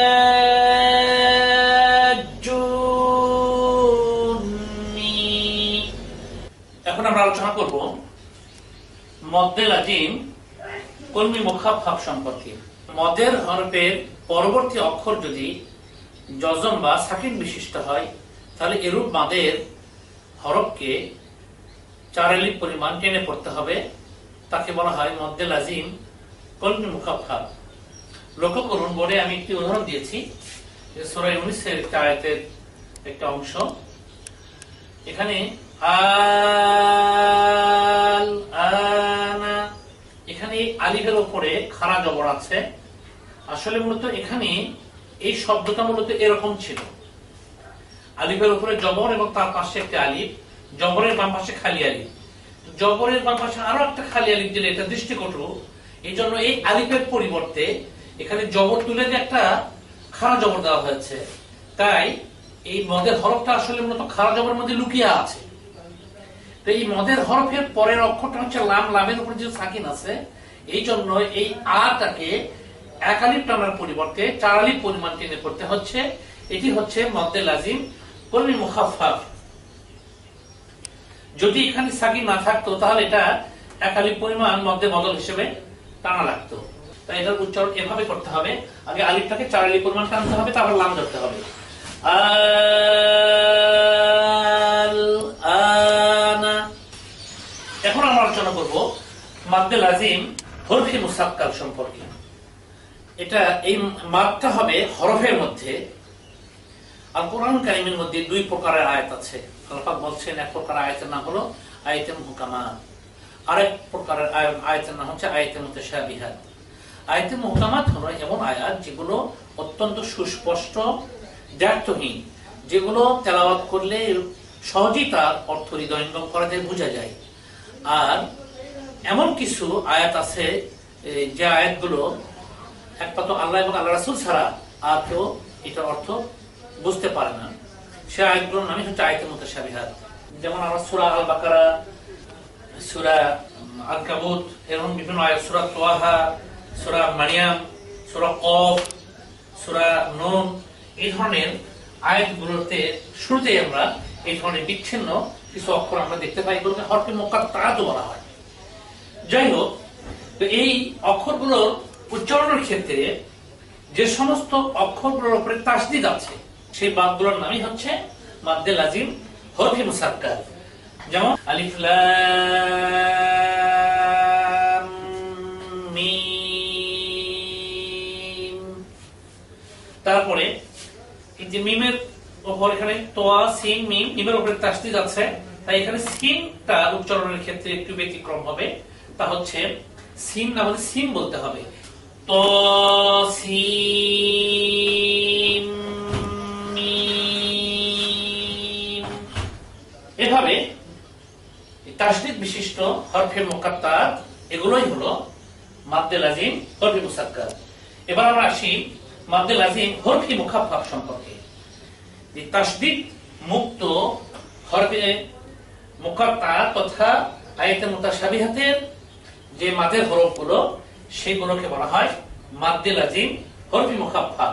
যেমন সূরা তাহার প্রথমে আছে তাহা, কাফ, হা, ইয়া, আইন, সাদ, কফ, নুন, হামিম। এবার আমরা বিবিধ শিরোনামে মাদের আরো কিছু বিষয় আলোচনা করব। তার মধ্যে আসছে বিরতির স্থানে মদ হবে এরকম কিছু ব্যতিক্রমী শব্দ। বিরতির জায়গায় যদি ইসা থাকে, মুসা থাকে, তাহলে সচরাচর বিরতির জায়গায় সর্বশেষ অক্ষরটা সাকিন হয়। তাহলে এখানে বলতে হয় মুস ইস, কিন্তু মুস ইস হবে না, না হয়ে এখানে একালিক পরিবার কেটে করতে হবে মুসা ঈসা। তেমনি এখানে দেখতে পাচ্ছেন মুসাফফান, এখানে দুই জবর আছে, ইয়ার উপরে কিছু নেই, ইয়া খালি। বিরতির জায়গায় যদি এভাবে যদি হরকত মুক্ত ইয়া কিন্তু তার আগে দুই জবর থাকে, যেমন মুসাফফান, মুসাম্মান, সেখানে একালিক পরিমাণ টেনে করতে হবে মুসাফফা, মুসাম্মা। তেমনি লক্ষ্য করুন এখানে আরো একটি উদাহরণ আছে হুয়াল্লাহুল্লাযী লা ইলাহা ইল্লা হু। আমি ইল্লাহু শব্দটি শুধু এখানে উল্লেখ করেছি। বিরতির জায়গায় যেহেতু সাকিন হয়ে যায়, তাহলে ওয়াটা সাকিন হয়ে গেলে পারে হাওয়া পেশ হু হচ্ছে, এজন্য এখানে একালিক পরিমাণ টেনে করতে হবে ইল্লাহু। তেমনি মাহিয়া আছে, বিরতির জায়গায় যদি মাহিয়া থাকে তাহলে হামিজে তো যে থাকছেই, কিন্তু বিরতির জায়গায় যেহেতু সর্বশেষ অক্ষরটি সাকিন হয়ে যায়, তাই হাই এজের হি ইয়েটা মদের হরফ হয়ে যাচ্ছে, তাই এখানে একালিক পরিমাণ কেটে করতে হবে, বলতে হবে মাহি। মাহিয়া না বলে বলতে হবে মাহি। তেমনি বিরতির জায়গায় যদি অর্থাৎ ওয়াকফের জায়গায় যদি এভাবে মান, ওই মদের হরফের পরে যদি দুই জবর বিশিষ্ট হামজা থাকে, যেমন মান, নিসান, সুআন এই জাতীয়, তাহলে বিরতির জায়গায় এই মানকে এখানে হামজাকে একালিক পরিমাণ টেনে করতে হবে মা, নিসান না বলে বলতে হবে নিসা।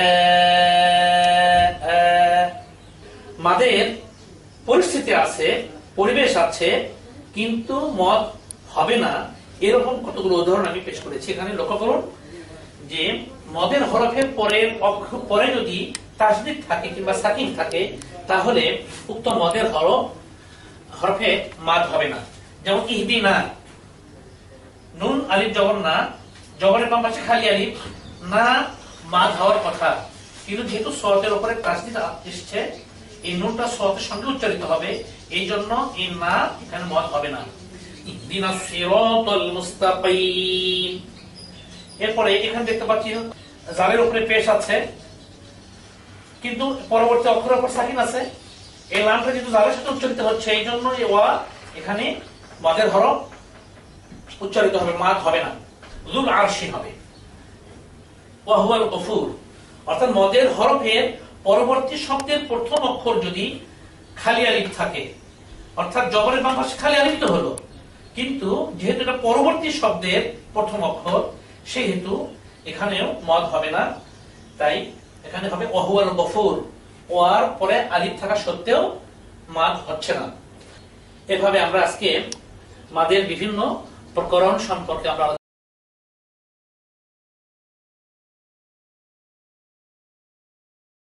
শিক্ষার্থী ভাইরা আসসালামু আলাইকুম ওয়া রাহমাতুল্লাহি ওয়া বারাকাতুহু। আজকে আমাদের ক্লাসের বিষয়টা হচ্ছে গুণনার বর্ণনা। আমরা আলোচনা করব আজকে গুণনার পরিচয়, ইজহারের অক্ষর এবং গুণনার নিয়ম কানুন। গুণনা বলতে কি বুঝি, গুণনার পরিচয়টা কি। কোরআন কারীম তেলাওয়াত করার সময় নুন সাকিন, মিম সাকিন ও তানবিনকে নাকের মধ্যে কিছুক্ষণ গুনগুন আওয়াজ করাকে গুণনা বলে। ইজহারের অক্ষর হলো ৮টি, অর্থাৎ গুণনা করার ক্ষেত্রে এই ৮টি অক্ষর আমাদের জানা অত্যন্ত জরুরি। হরফের অক্ষর ৬টি, হামজা, হা, আইন, হা, গইন, খ। অর্থাৎ হরফ বলতে বোঝায় কণ্ঠনালী। কণ্ঠনালীর ৩টি অংশ, উপর, মাঝখান এবং নিচ। এই ৩ জায়গা থেকে এক জোড়া করে ৩ দুগুণ ৬টি অক্ষর আমি জোড়া জোড়া করে এখানে উল্লেখ করছি, বোর্ডে লক্ষ্য করুন। হামজা, হা, আইন, হা, গইন, খ। এই ৬টি অক্ষর হচ্ছে কণ্ঠনালীর অক্ষর তথা হরফের অক্ষর। আর অবশিষ্ট দুটি হচ্ছে র এবং লাম। গুণনা করার যে ৪টি নিয়ম আছে, ৪টি নিয়মের একটি হচ্ছে ইজহার। ইজহারে এই ৮টি অক্ষর গুণনা জানার ক্ষেত্রে অত্যন্ত গুরুত্বপূর্ণ। এই জন্য আমি এটি আগে উল্লেখ করেছি, এই বিষয়টি আপনারা স্মরণে রাখবেন। এরপরে আসছে আমরা গুণনার নিয়মগুলো আলোচনা করার জন্য। গুণনার নিয়ম মূলত ৪টি, তার মধ্যে একটি হচ্ছে ইকফা। ইকফা হচ্ছে আরবি শব্দ। এই ইকফা শব্দের অর্থ হচ্ছে গোপন করা। অর্থাৎ কোরআন কারীম তেলাওয়াত করার সময় নুন সাকিন বা তানবিনকে নাকের মধ্যে গোপন করে রাখাকে ইকফা বলে। আর কোরআন কারীম তেলাওয়াত করার সময় সাকিনওয়ালা নুন তথা নুন সাকিন এবং তানবিনওয়ালা হরফ অর্থাৎ দুই জবর দুই জের দুই পেশ হরফ বিশিষ্ট অক্ষরের পরে যদি এই ৮টি অক্ষর, এই ৮টি অক্ষরে যে কোনো একটি অক্ষর না থাকে, এই ৮টি অক্ষর ব্যতীত অন্যান্য অক্ষর থাকে, তাহলে সেক্ষেত্রে সেই সাকিন বিশিষ্ট নুন তথা নুন সাকিনকে এবং তানবিন বিশিষ্ট অক্ষরকে নাকের মধ্যে কিছুক্ষণ গুনগুনানি করা বা নাকের মধ্যে কিছুক্ষণ গোপন করে রাখা, এর নাম হচ্ছে ইকফা। লক্ষ্য করুন, আমি মনে কতগুলো উদাহরণ সেট করেছি ইকফা। প্রথমে হচ্ছে সূরা কুরাইশের আয়াতের একটি টুকরা, আল্লাযী আত'আমাহুম মিন জু'। মিন নুনের উপরে সাকিন আছে। সাকিন বিশিষ্ট নুনের পরে যে অক্ষরটি, সেটি এই উপরে বর্ণিত ৮টি অক্ষরের ভিতরে নেই। এজন্য এখানে এই নুন সাকিনকে ইকফা তথা গণনা করতে হবে। তাহলে রূপটা দাঁড়াবে কেমন? মিন জু'। এরপরে উদাহরণটা হচ্ছে সূরা ফিলের আয়াতের একটি অংশ, তারমিহিম বিহিজারাতিন মিন সিজ্জিল। মিন সিজ্জিল, এখানে সাকিন বিশিষ্ট নুন সাকিনের পরে সিন অক্ষর এসেছে। এটি এই উপরে বর্ণিত ৮টি অক্ষরের ভিতরে নেই। এই জন্য এই ৮টি অক্ষর যেহেতু এখানে নুন সাকিনের পরে নেই, এই জন্য এই নুনটাকে নাকের মধ্যে কিছুক্ষণ গোপন করে রাখা, গুনগুনানি করা, এটি হচ্ছে ইকফা। মিন সিজ্জিল। এরপরে উদাহরণ হচ্ছে আন সালাতিহিম সাহুন। সূরা মাউনের একটি আয়াতের অংশ। এখানে লক্ষ্য করুন, আইন, আইন নুন জবর আন, নুন সাকিন, নুন সাকিনের পরে সোয়াদ এসেছে। এটি এই উপরে বর্ণিত ৮টি অক্ষরের ভিতরে নেই। এই জন্য এখানে এটি গুণনা হবে আন সালাতিহিম। এভাবে নাকের মধ্যে কিছুক্ষণ এটাকে ধরে রাখা, আন সালাতিহিম। এরপরে এখানে আরেকটা উদাহরণ লক্ষ্য করুন, যে এখানে দেওয়া আছে ফামান সাকুলাত মাওয়াজিনুহু ইন কুনতুম তা'লামুন। ইন নুন সাকিন, আলা কুল্লি শাইইন কদির। এই উদাহরণের মধ্যে হামজা মেসে দুই জের আছে তানবিন, যেহেতু তানবিনের পরে অক্ষর কফ, এটি উপরে বর্ণিত এই আটটি অক্ষরের মধ্যে নেই, সেহেতু এখানে এই তানবিনকে পুরা করতে হবে, অর্থাৎ এই তানবিন বিশিষ্ট অক্ষরটাকে নাকের মধ্যে কিছুক্ষণ ধরে রাখতে হবে। আলা কুল্লি শাইইন কদির। সর্বশেষ উদাহরণটি হচ্ছে এখানে লক্ষ্য করুন, আযাবান শাদীদা। এখানে এই তানবিন বিশিষ্ট বাকে কিছুক্ষণ নাকের মধ্যে ধরে রাখতে হবে। আযাবান শাদীদা।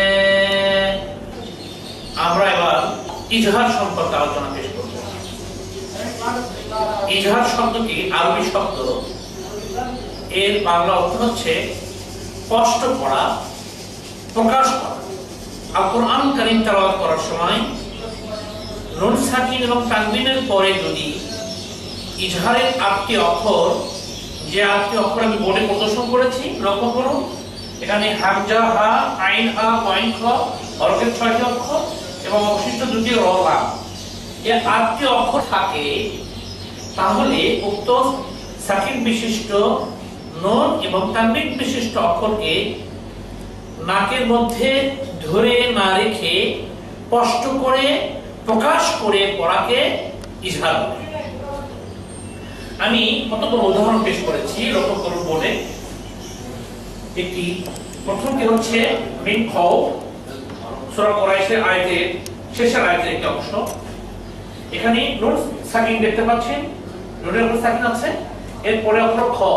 লক্ষ্য করুন এখানে এই 6টি অক্ষরের, 8টি অক্ষরের মধ্যে একটি হচ্ছে খ, হরফের এই 6টি অক্ষরের একটি।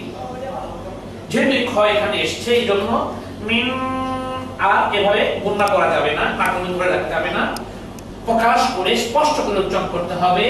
অর্থাৎ উচ্চারণ হবে এমন, ওয়া আমানাহুম মিন খাউফ।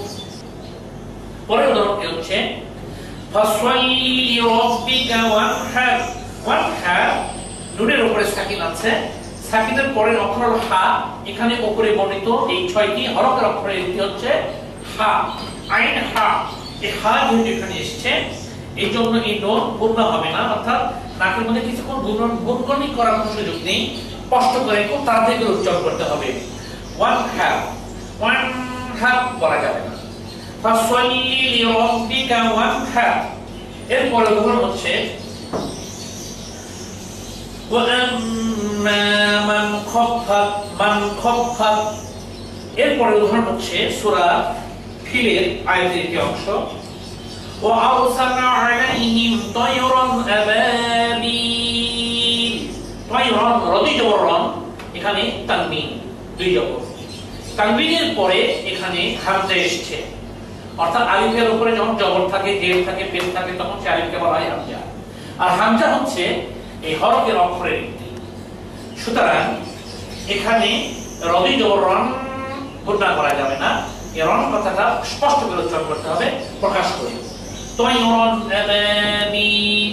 পরের উদাহরণ হচ্ছে ওয়ালাহুম আযাবুন আলীম। আযাবুন বা দুই পেশ বন, এখানে তানবিন। তানবিনের পরে একই ভাবে এখানে হরফ বিশিষ্ট আলিফ দেখতে পাচ্ছেন, এটি হামজা।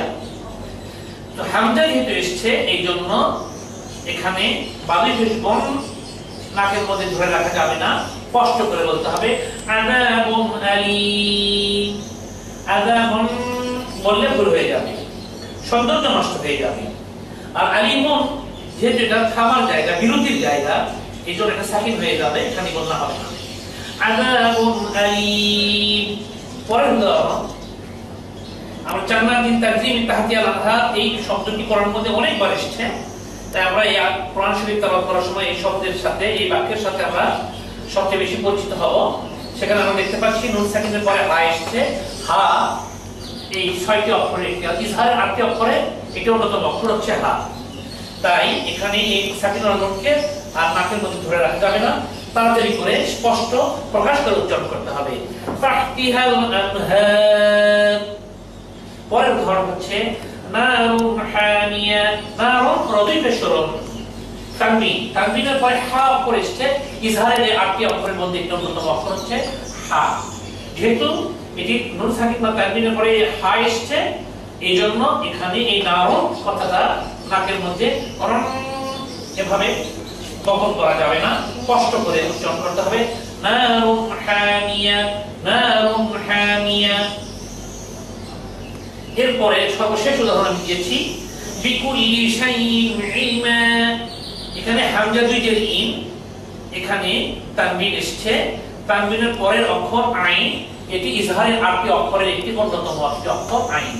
এই জন্য এখানে হামজা দুই জের ইন, এই তানবিনকে গুণনা করা যাবে না, নাকের মধ্যে ধরে রাখা যাবে না, খুব দ্রুত কষ্ট করে উচ্চারণ করতে হবে। বিকুল্লি শাইইন ইলমা, শাইইন ইলমা। প্রিয় শিক্ষার্থীরা, আর এখন আমরা আলোচনা করব ইকলাব সম্পর্কে। ইকলাব আরবি শব্দ, এর অর্থ হচ্ছে বদল। অর্থাৎ আল কুরআনুল কারীম তেলাওয়াত করার সময় যদি নুন সাকিন এবং তানবিনের পরে বা অক্ষর আসে, অর্থাৎ সাকিন বিশিষ্ট নুন এবং তানবিনওয়ালা অক্ষরের পরের অক্ষর যদি বা অক্ষর হয়, তাহলে উক্ত সাকিনওয়ালা নুনকে বা তানবিনওয়ালা অক্ষরকে একটি মিম অক্ষর দ্বারা বদল করে পড়তে হয়। এর নাম হচ্ছে ইকলাব। লক্ষ্য করুন, পরে আমি উদাহরণ দিয়েছি দুটি। একটি হচ্ছে মিম বাই, এখানে নুনের উপরে সাকিন আছে, মূলত উচ্চারণ হওয়ার কথা ছিল মিম বাই। মিম বাদ হচ্ছে না, এখানে যেহেতু সাকিন ওলা নুনের পরে বা অক্ষর এসছে, এই জন্য নুনের পরিবর্তে মিম উচ্চারিত হবে। লক্ষ্য করবেন আপনার কোরআন তেলাওয়াত করার সময় এরকম জায়গায় ছোট্ট করে মিম লেখা থাকে, তখন বুঝতে হবে এই সাকিনটি এখন নুনের উপরে নেই, এটা মিমের উপরে ধরতে হবে। তো মিম, মিম জের মিম, তাহলে উচ্চারণটা হচ্ছে মিম বাই। নুন উচ্চারিত হচ্ছে না, নুনের পরিবর্তে মিম উচ্চারিত হচ্ছে। এই সাকিনটা এখন ধরতে হবে মিমের উপরে আছে, মিম বাই। দ্বিতীয় উদাহরণটি হচ্ছে, লক্ষ্য করুন, খবীরুম বিমা তা'মালুন।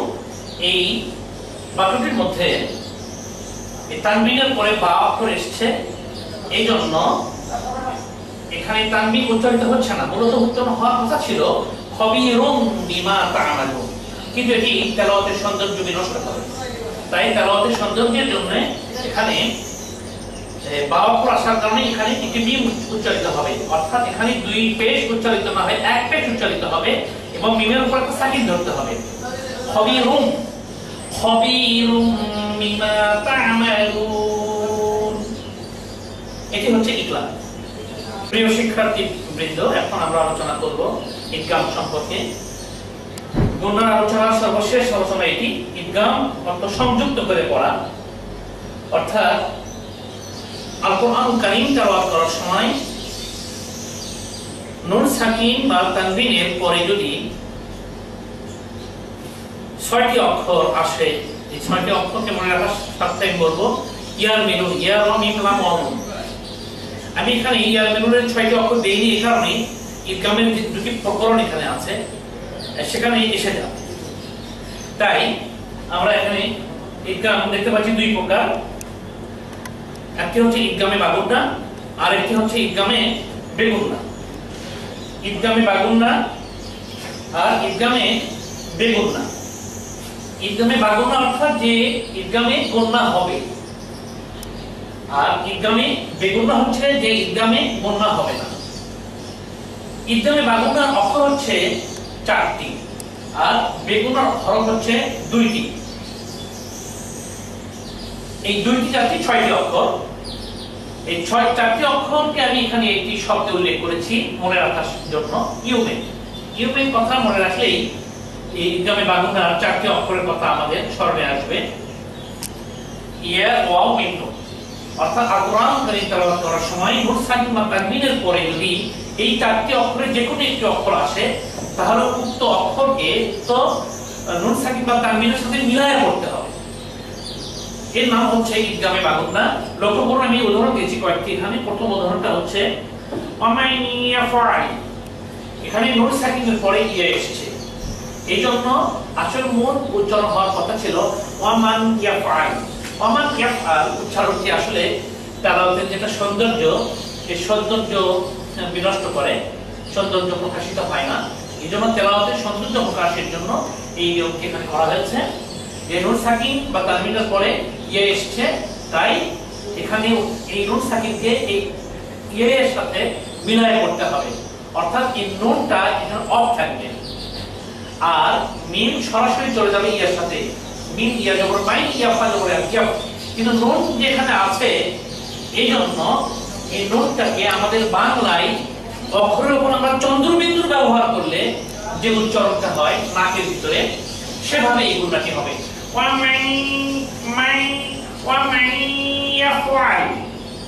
গুণা অবশ্যই হবে, সরাসরি নুন উচ্চারিত হবে না, নুনের আবহ তৈরি হবে নাকের মধ্যে। কিছুটা চন্দ্রবিন্দুর মতো উচ্চারিত হবে। এরপরে দ্বিতীয় উদাহরণটি আমরা আলোচনা করব। সেখানে দেখতে পাচ্ছি আমরা তানবিনের পরে মিম অক্ষর এসেছে। এই যে লক্ষ্য করুন এই মিমটি এখানে আমরা দেখতে পাচ্ছি তানবিনের পরে, তাই এখানে মূল উচ্চারণ হওয়ার কথা ছিল মাগফিরাতুন মিনাল্লাহ। এটি তেলাওয়াতের সৌন্দর্য প্রকাশিত হয় না, সৌন্দর্য প্রকাশ হয় এখানে ইদগামের মধ্য দিয়ে। এই ইদগামটা হচ্ছে এই তানবিনটা এই মিমের সাথে মিলায়ে করতে হচ্ছে, তখন এক পেশ উচ্চারিত হচ্ছে। তামিম পেশ তুম মিম জেদি মাগফিরাতুন মি, এই তুম্মি বলার সময় এখানে এই গুণটা কি করতে হবে, মাগফিরাতুন মিনাল্লাহ। আমি আবার বলছি মাগফিরাতুন মিনাল্লাহ। তৃতীয় উদাহরণ হচ্ছে এখানে আমরা দেখতে পাচ্ছি তানবিনের পরে নুন অক্ষরটি এসেছে।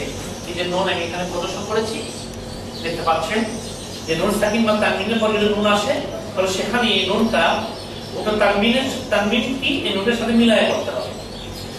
আমিলাতুন নাসিবা, আমিলাতুন নাসিবা, এই তাটি নুনের সাথে মিলায় এভাবে ইদগামে বাগুন্না উচ্চারণ আমরা সমাপ্ত করলাম। সর্বশেষ উদাহরণ হচ্ছে যে ওয়াও এসছে তানবিনের পরে। এখানে লক্ষ্য করুন দ্বিতীয় অক্ষরটি হচ্ছে ওয়াও। সেই ওয়াও এর উদাহরণটি আমরা এখানে পেশ করেছি। লাহিবু ওয়া লাহওয়ান, এখানে এই বা তানবিন বিশিষ্ট সেটি ওয়াও এর সাথে মিলায় করতে হচ্ছে, তাই তানবিন উচ্চারিত হচ্ছে না, এখানে শুধু একটি পেশ উচ্চারিত হচ্ছে বা ওয়াও পেশ হু ওয়া জবর ওয়া হুয়া। যেহেতু এখানে তানবিন আছে, তানবিনের ভিতরে নুন সাকিন লুকিয়ে আছে, তাই এখানে নুনের আবহটা তৈরি হবে। লাহিবুন ওয়া লাহওয়ান, লাহিবুন ওয়া হুম, এটি নাকের মধ্যে এই চন্দ্রবিন্দুর মতো একটি নুনের আবহ তৈরি হবে। ইলামু আন্নামা হায়াতুদ দুনিয়া লাহিবুন ওয়া লাহওয়ান, এই ওয়াওটা এখানে ইদগামে বাগুন্নার উদাহরণে আমরা জানতে পারলাম। প্রিয় শিক্ষার্থীবৃন্দ, এখন আলোচিত হচ্ছে ইদগামে বেগুন্না। ইদগামে বেগুন্নার অক্ষর দুইটি, র এবং লা, অর্থাৎ নুন সাকিন এবং তানবিনের পরে যদি এই দুটি অক্ষর আসে তাহলে উক্ত নুন সাকিন এবং তানবিনকে এই দুটি অক্ষরের সাথে মিলায়ে পড়তে হবে, সেক্ষেত্রে কোনো গুণা হবে না, স্পষ্ট করে উচ্চারণ করতে হবে। লক্ষ্য করুন এখানে আমি উদাহরণ দিয়েছি মির রাহমাতিল্লাহ, নুনের উপরে সাকিন আছে, তারপরে অক্ষর এ র এসছে, এই জন্য এখানে নুনের একটা গুণা আবহ নাকের মধ্যে হবে না, এটা সরাসরি এই মিম রর সাথে উচ্চারিত হবে, নুন টোটালি উচ্চারিত হবে না। মির রাহমাতিল্লাহ এখানে ইজহার করে পড়তে হবে, স্পষ্ট করে পড়তে হবে। তারপর দ্বিতীয় উদাহরণ হচ্ছে মিল্লাতুনকা, নুন সাকিনের পরে লাম এসেছে এখানে দেখতে পাচ্ছেন, এই জন্য এই নুন টোটালি উচ্চারিত হবে না, এই মিম সরাসরি এই লামের সাথে চলে আসবে, মিলায়ে পড়তে হবে। মিল্লাতুনকা, নুনের কোনো আবহ বা কোনো গুণনা হবে না, এটা ইজহার তথা স্পষ্ট করে উচ্চারণ করতে হবে। মিল্লাদুনকা, নুন এইটি গুণনা হবে, যেহেতু এখানে নুন অক্ষরটি এসেছে, এখানে যেহেতু এই দুটির ভিতরে এই নুন নেই, র এবং লাম যদি এখানেও থাকতো তাহলে এখানেও গুণনা হতো না। যেহেতু এখানে দুটো অক্ষর নাই, তাই এখানে এটি ইফার হরফ নুন, এখানে গুণনা হবে, কিন্তু এখানে হবে না। কিন্তু নুন থাকলে পরে এখানে উপরে বর্ণিত দুটি অক্ষরের যে কোনো একটি অক্ষর এসেছে, এটি হচ্ছে ইদগামে বেগুন্না মিল্লাদুনকা। তারপরে এখানে কলেমা শাহাদাত থেকে অংশ আমি তুলে ধরেছি, আশহাদু আল্লাহ, এখানে নুন সাকিন আছে, নুন সাকিনের পরে লামের উপরে লাম এসেছে, এখানে লাম অক্ষরটি, এই লাম অক্ষরটি এখানে চলে এসেছে, এই জন্য সরাসরি আলিফটা লামের সাথে উচ্চারিত হবে, নুন টোটালি উচ্চারিত হবে না, এখানে এটি স্পষ্ট করে ইজহার করে করতে হবে, আশহাদু আল্লা ইলাহা ইল্লাল্লাহ। এভাবে আমরা দেখতে পেলাম আজকে গুণনার আলোচনায়। গুণনার চারটি নিয়ম: ইখফা, ইজহার, ইকলাব এবং ইদগাম, এবং ইদগামের দুটি প্রকরণ বা গুণনা এবং বেগুন্নার সম্পর্কে আলোচনা। প্রিয় শিক্ষার্থীবৃন্দ, আমরা বারবার এগুলো অনুশীলন করব, আত্মস্থ করব, তাহলেই আমরা আল কোরআন কারীম শুদ্ধ করে শিখতে সক্ষম হব। আপনাদের প্রিয় শিক্ষার্থীবৃন্দ, আমাদের আজকের আলোচনা সর্বশেষ আলোচনা হচ্ছে ওয়াজিব গুণনা। ওয়াজিব গুণনা হচ্ছে সেই গুণনা আল কোরআন কারীম তেলাওয়াত করার সময় যদি নুনের উপর এবং মিমের উপর যদি তাসদীদ থাকে, তাহলে তাসদীদ বিশিষ্ট নুন এবং তাসদীদ বিশিষ্ট মিমকে গুণনা করতে হবে, এবং এই তাসদীদ বিশিষ্ট নুন এবং মিমের পরে যদি ইজহারের আরেকটি অক্ষর থাকে, তবুও এই তাসদীদ বিশিষ্ট মিম এবং নুনকে গুণনা করা ওয়াজিব, বাধ্যতামূলক। এই জন্য এটিকে ওয়াজিব গুণনা বলা হয়। লক্ষ্য করুন, আমি এখানে উদাহরণ দিয়েছি, এখানে নুনের উপর তাসদীদ দেখতে পাচ্ছেন, ইন্নাল্লাযীনা, এই জন্য এই নুনকে নাকের মধ্যে ধরে রাখা বাধ্যতামূলক, যেহেতু এর উপরে তাসদীদ আছে। ইন্নাল্লাযীনা, ইন্নাল্লাযীনা বলতে ভুল হবে, কিছুক্ষণ ধরে রাখতে হবে, ইন্নাল্লাযীনা। তারপর সূরা কাউসারের প্রথম ইন্না আ'তাইনা, নুনের উপর তাসদীদ আছে, তাই এখানে পরের অক্ষর হামজা আসা সত্ত্বেও, ইজহারের অক্ষর থাকা সত্ত্বেও এখানে গুণনা করতে হচ্ছে, করা বাধ্যতামূলক, এই কারণেই যেহেতু এর উপরে তাসদীদ আছে। এরপরে সূরা নাসের সবচেয়ে বেশি ওয়াজিব গুণনার ব্যবহার আছে। কুল আউযু বিরাব্বিন নাস, মালিকিন নাস, নুনের উপর তাসদীদ। তারপরে এখানে আরো একটা আয়াতের টুকরা দিয়েছি, ওয়ালাম্মা মান খাফাত, এই মিম তাসদীদ বিশিষ্ট মিম, এই মিমকে নাকের মধ্যে কিছুক্ষণ ধরে রাখতে হবে, ওয়ালাম্মা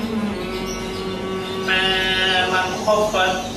তারপরে এখানে সর্বশেষ উদাহরণ হচ্ছে হুব্বান জাম্মা,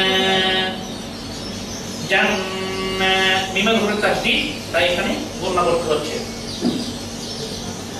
প্রিয় শিক্ষার্থীবৃন্দ, আমরা আজকে গুণনার আলোচনায় গুণনার সংজ্ঞা, গুণনার নিয়মের যে চারটি প্রকরণ, ইখফা, ইজহার, ইকলাব, ইদগাম আলোচনা করলাম, সাথে সাথে ওয়াজিব গুণনা সম্পর্কে আমরা আলোচনা করলাম। এগুলো আমরা যত বেশি অনুসরণ করতে সক্ষম হব, তত আমরা আল কোরআন কারীম অতি সুন্দরভাবে, সৌন্দর্য সহকারে তেলাওয়াত করতে সক্ষম হব।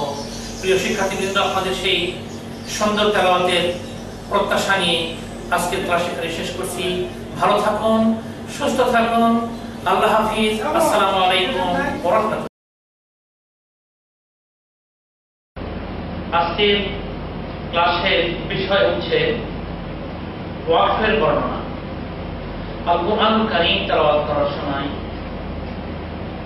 ওয়াকফের বিষয়টি অত্যন্ত গুরুত্বপূর্ণ। তেলাওয়াতকালে কোনো জায়গায় থামতে হয়, বিরতি দিতে হয়, কিছু কিছু জায়গায় বিরতি দেওয়া বাধ্যতামূলক, সেখানে বিরতি না করে সম্পূর্ণ অর্থ পাল্টে যাবে। এই জন্য কোরআন কারীমের ওয়াকফ তথা বিরতিকরণ চিহ্নগুলো সম্পর্কে জানা, জ্ঞান অর্জন করা আমাদের প্রত্যেকের জন্য, প্রতিটি কোরআন শিক্ষার্থীর জন্য, কোরআন প্রেমীর জন্য অত্যন্ত গুরুত্বপূর্ণ। ওয়াকফ শব্দটি আরবি শব্দ, এর বাংলা হচ্ছে বিরতি করা, থামা।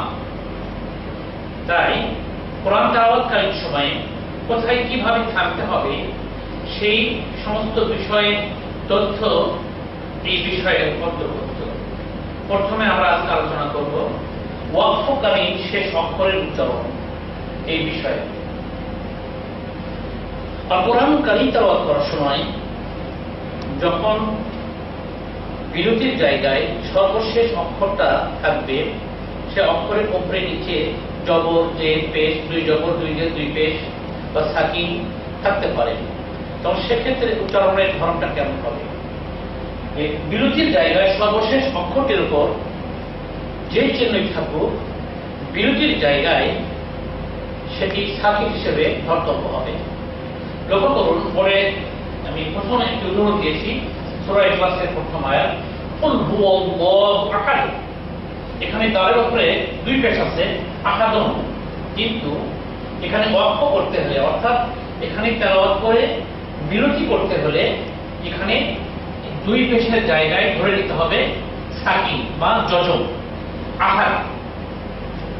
এটি কোরআনের ওয়াকফের জায়গায় সকল ক্ষেত্রে এই নিয়ম প্রযোজ্য। তেমনি ভাবে আল কোরআন কারীম তেলাওয়াত করার সময় বিরতির জায়গায় সর্বশেষ অক্ষর যদি গোলতা বিশিষ্ট হয় এবং সেই গোলতার উপরে জবরদের পেশ যে চিহ্ন থাকুক না কেন, সেটি উচ্চারণের সময় একটা হায় সাকিন উচ্চারিত হবে। অর্থাৎ এটি হা, নুন ওয়াও হা, যে সেই হার উপরে একটা সাকিন ধরতে হবে। আমি এখানে একটি উদাহরণ উল্লেখ করেছি, লক্ষ্য করুন, লেখা আছে সূরা হুমাজার একটি আয়াত, ওমা আদরাকা মাল হুতামা। এখানে আছে মান হুতামা তু, কিন্তু উচ্চারণ কি হবে? হায়ে সাকিন। অর্থাৎ হার উপরে সাকিন দিলে যা উচ্চারণ হয়, অর্থাৎ মিম হা যেমন মা, হুতামা, তাই সাকিন বিশিষ্ট হা উচ্চারণ করতে হবে গোলতার জায়গায়। আশা করি আপনারা বুঝতে সক্ষম হয়েছেন। এবার আমরা আলোচনা করব ওয়াকফের চিহ্ন সমূহের পরিচিতি। আপনারা পড়ে দেখতে পাচ্ছেন, আমরা কোরআন শরীফের বিভিন্ন ওয়াকফের নাম উল্লেখ করেছি, যে চিহ্ন এখানে দিয়েছি। প্রথমে ওয়াকফে তাম। আর কোরআন কারীম তেলাওয়াত করার সময় আয়াতের শেষে আপনারা লক্ষ্য করবেন এরকম চিহ্ন আছে, গোল চিহ্ন আছে, একটি মাত্র গোল চিহ্ন। আমি এখানে দুটো দিয়েছি এই কারণে যে কোন সময় এই চিহ্নটির উপর কোন চিহ্ন থাকবে না, শুধুমাত্র একটি গোল চিহ্ন থাকবে। এই গোল চিহ্ন জায়গা, এই চিহ্নটাকে বলা হয় ওয়াকফে তাম। এই জায়গায় পূর্ণ বিরতি করতে হবে। আয়াত শেষ, আয়াতের শেষে এরকম চিহ্ন থাকলে সেখানে আমাদেরকে বিরতি করতে হবে, থামতে হবে। আর যদি এরকম গোল চিহ্ন জায়গায় যদি কোন অন্য চিহ্ন থাকে, যেমন তোয়া আছে, এখানে জিম আছে বা এখানে মিম আছে, যে চিহ্নই থাকবে ওই চিহ্ন অনুযায়ী এখানে বিরতিকরণ করতে হবে। এরপরে আছে ওয়াকফে লাজিম। আর কোরআন কারীম তেলাওয়াত করার সময় লক্ষ্য করবেন যে কিছু কিছু বিরতিকরণ জায়গায় মিম আকৃতির ছোট্ট মিম লেখা থাকবে। এই মিম চিহ্নিত ওয়াকফকরণ চিহ্নের নাম হচ্ছে ওয়াকফে লাজিম। ওয়াকফে লাজিম হলো বাধ্যতামূলক বিরতিকরণ। অর্থাৎ এখানে যদি না থামা হয় তাহলে আয়াতের অর্থ বিকৃত হয়ে যেতে পারে। এজন্য করে এই সমস্ত জায়গায় থামা বা ওয়াকফ করা বাধ্যতামূলক। এরপর আছে ওয়াকফে মতলব। এর চিহ্ন হচ্ছে তোয়া। এইরকম চিহ্নিত স্থানে ওয়াকফ করা উত্তম, ওয়াকফ না করা ভালো নয়। এরপরে ওয়াকফে জায়েজ। ওয়াকফে জায়েজের চিহ্ন হচ্ছে জিম। আর এই সমস্ত জায়গায় ওয়াকফ করা না করা উভয়ই সুযোগ আছে, তবে ওয়াকফ করাটা ভালো। এরপরে ওয়াকফে মুজাওয়াজ, ঝা চিহ্ন এরকম ওয়াকফের জায়গায় থাকে, করা না করাও উভয়ই উত্তম, তবে না করাই ভালো। এরপরে যে চিহ্নটি সেটি হচ্ছে ওয়াকফে মুরাক্কাস। ওয়াকফে মুরাক্কাসের চিহ্ন হচ্ছে সোয়াদ।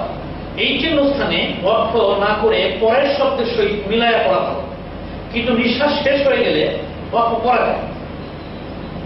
এরপর দেখতে পাচ্ছেন ওয়াকফে আমল। ওয়াকফে আমরের চিহ্নিত জায়গায় কফ বা কেফ এরকম একটি শব্দ লেখা থাকে। কেফ মানে হচ্ছে আঙুল। এই সমস্ত জায়গায় ওয়াকফ করার হুকুম, এখানে ওয়াকফ করতে হবে। এরপর কিলা এবং চিহ্নিত স্থানে কফ নামক একটি অক্ষর লেখা থাকে। বিশিষ্ট কারিগর এখানে ওয়াকফ করতে বলেন, আবার কেউ না করতে বলেন, তবে ওয়াকফ না করাই ভালো। এরপরে আসছে লা ওয়াকফা আলাইহি, এরকম চিহ্ন হচ্ছে লাম আলিফ বিশিষ্ট এই ওয়াকফের জায়গায় এই লাম আলিফ লা এই চিহ্নটি আপনারা লক্ষ্য করবেন, দেখতে পাবেন। এর নিয়ম এই লা চিহ্নিত স্থানে ওয়াকফ না করার হুকুম। এরপর ইউসালু, এটির চিহ্ন হচ্ছে সোয়াদ লাম। কোন কোন সময় উহাকে ওয়াকফ করা হয়, আবার কখনো মিলায়া করা হয়, কিন্তু ওয়াকফ করাই উত্তম। এখন আমরা আলোচনা করব আল ওয়াসলু আওলা সম্পর্কে। এটি উদ্বৃত্তিকরণ একটি চিহ্ন। এই চিহ্নটা আপনারা দেখতে পাচ্ছেন সোয়াদ লাম ইয়া, এখানে মিলায়া করাই উত্তম, অর্থাৎ এখানে না থেমে করে যাওয়াই উত্তম, তবে ওয়াকফ করলেও কোনো ক্ষতি নেই। এবার আমরা আলোচনা করবো সাক্তা সম্পর্কে। কোরআন শরীফ তেলাওয়াত করার সময় লক্ষ্য করবেন আয়াতের কিছু কিছু জায়গায় এর সিন কাফ তা হা লেখা থাকবে, সাইডে বাংলাতেও লেখা থাকে সাক্তা। এখানকার নিয়ম হচ্ছে যে যেখানে এই সাক্তা শব্দটি লেখা থাকবে সেখানে স্বরভঙ্গ করতে হয়, নিঃশ্বাস বন্ধ করতে হয় না। নিঃশ্বাস জারি থাকে কিন্তু স্বরভঙ্গ করতে হয়। এরকম আছে কোরআন শরীফের মধ্যে 8টি জায়গা।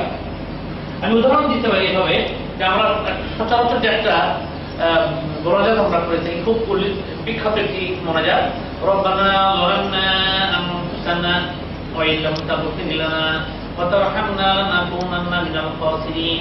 যে আনফুসানা জায়গায় আনফুসানা ওয়া ইল্লাম তাগফির লানা, অর্থাৎ এটা ভিডিওর মতো পজ করা হয়। এটাকে রব্বানা যালামনা আনফুসানা ওয়া ইল্লাম তাগফির লানা ওয়া তারহামনা লানাকুনান্না মিনাল খাসিরিন। এভাবে শুধু স্বর বন্ধ হয়, নিঃশ্বাস বন্ধ হয় না, এর নাম হলো সাক্তা। এবার ওয়াকফা। ওয়াকফার প্রয়োগ হচ্ছে, এটাও প্রায় সাক্তার মতোই, প্রায় ওয়াকফের অধিক কাছাকাছি ওয়াকফ করতে হয়, ওয়াকফের কাছাকাছি যেতে হয়, কিন্তু নিঃশ্বাস বন্ধ হয় না, এরকম অবস্থাকে বলা হয় ওয়াকফা। এরপর দেখতে পাচ্ছেন ওয়াকফুন নবী সাল্লাল্লাহু আলাইহি ওয়াসাল্লাম, অর্থাৎ এই চিহ্নটা এখানে লক্ষ্য করুন, এখানে সোয়াদ দিয়ে একটা চিহ্ন দেওয়া আছে। এখানে রশিদ তেলাওয়াত করার সময় বিরতির জায়গায় এরকম চিহ্ন পাওয়া যাবে, সেখানে লেখা থাকে ওয়াকফুন নবী সাল্লাল্লাহু আলাইহি ওয়াসাল্লাম, আরবিতেও লেখা থাকে, বাংলাও লেখা থাকে। এই সমস্ত জায়গায় রাসূল পাক সাল্লাল্লাহু আলাইহি ওয়াসাল্লাম থেমেছেন, তাই এখানে থামাটা সুন্নাত এবং অনেক বরকতময়। যে এই গোয়িং নামক একটি অক্ষর লেখা থাকে, এই গোয়িং অক্ষর যেখানে আসলে মনে করতে হবে যে এটি ওয়াকফে কুফরান, অর্থাৎ এই জায়গায় বিরতি করলে আল্লাহ পাক গুনাহ মাফ করে দেন। এই জন্য এখানে ওয়াকফ করাটা অনেক উত্তম। এরপরে আসছে আমরা ওয়াকফে জিবরিল সম্পর্কে। এই ওয়াকফে জিবরিলের চিহ্ন হচ্ছে আইন আকৃতির। এই চিহ্নটা আমরা বিরতির জায়গায় দেখতে পাবো। এই জায়গাও যদি আমরা এই জায়গায় বিরতি করি তাহলে আল্লাহ পাকের পক্ষ থেকে আমরা অনেক বরকত লাভ করবো, অর্থাৎ এখানে ওয়াকফ করলে বরকত হয়। এই জন্য এই ওয়াকফকে বলা হয় ওয়াকফে জিবরিল। এরপরে লক্ষ্য করুন ওয়াকফে মঞ্জিল আছে। এখানে ওয়াকফে মঞ্জিলের চিহ্ন হচ্ছে লাম। পুরো আল কোরআনুল কারীম 7টি মঞ্জিলে বিভক্ত। সাহাবায়ে আজমাইনগণ যারা 7 দিনে কোরআন শরীফ খতম পড়তেন, তারা এভাবে একটা অধ্যায় শেষ করতেন।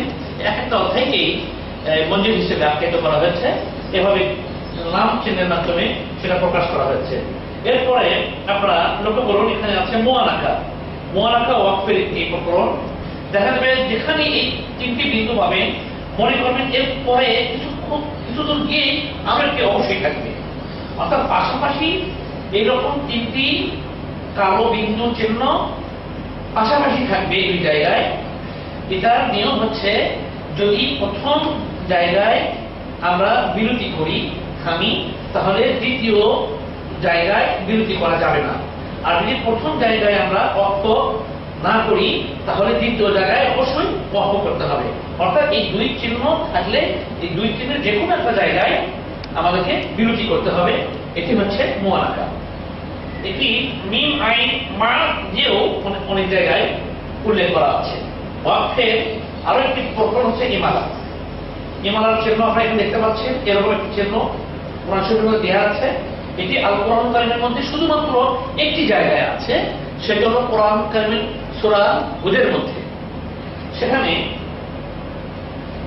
একটি দোয়া আছে যেটি আমরা জলযানে আরোহণ করার সময় আমরা করে থাকি, বিসমিল্লাহি মাজরিহা ওয়া মুরসাহা ইন্না রাব্বি লাগফুরুর রহিম।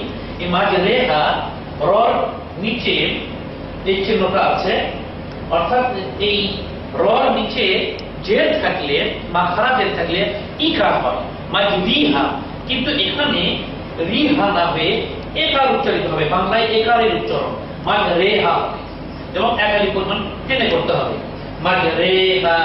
এটি হলো ইমালা। এটি কোরআন শরীফের মধ্যে মাত্র একটি জায়গায় আছে। এরপরে আমরা আলোচনা করব তেলাওয়াতের সিজদা সম্পর্কে। তেলাওয়াতের সিজদা একটি গুরুত্বপূর্ণ একটি অধ্যায় কোরআন তেলাওয়াতের ক্ষেত্রে। প্রত্যেক কোরআন পাঠকারী কোরআন তেলাওয়াত করতে গিয়ে তেলাওয়াতের সিজদার মুখোমুখি হবেন এবং এইরকম তেলাওয়াতের সিজদার জায়গা কোরআন শরীফের মধ্যে আছে সর্বমোট 14টি স্থানে, মতান্তরে 15টি। তবে এই 14টি সিজদার স্থানই সমধিক প্রসিদ্ধ। সিজদা করার নিয়ম হচ্ছে যে কোরআন শরীফ তেলাওয়াত করতে গিয়ে যেখানে সিজদার আয়াতে এসে আমরা বলবো, আয়াতের বিরতির জায়গায় সিজদা বাংলাতেও কোন কোন কোরআন শরীফে লেখা আছে, আবার কোন কোন কোরআন শরীফে আরবিতে আসিজদা লেখা আছে। তাই ওই বিরতি করেই আমরা সিজদা করব। সিজদা করাটা ওয়াজিব। তেলাওয়াতের সিজদার নমুনাটি এখন আমি আপনাদের সামনে পেশ করছি। আমি সিজদা দিয়ে দেখাচ্ছি কিভাবে তেলাওয়াতের সিজদা করতে হয়। অর্থাৎ কোরআন শরীফ তেলাওয়াত করতে করতে যেখানে তেলাওয়াতের সিজদার জায়গায় আমরা আসব, সেখানে ওয়াকফের জায়গায় ওয়াকফ করে, যেখানে তেলাওয়াতের সিজদার আয়াতটা শেষ হয়ে গেল, শেষ করে কোরআন শরীফ বন্ধ করে আমরা এভাবে দাঁড়িয়ে সিজদা করতে পারি ডাইরেক্ট। আল্লাহু আকবার, সুবহান রাব্বিয়াল আ'লা, সুবহান রাব্বিয়াল আ'লা, সুবহান রাব্বিয়াল আ'লা, আল্লাহু আকবার। বাস এভাবে শেষ হয়ে যেতে পারে।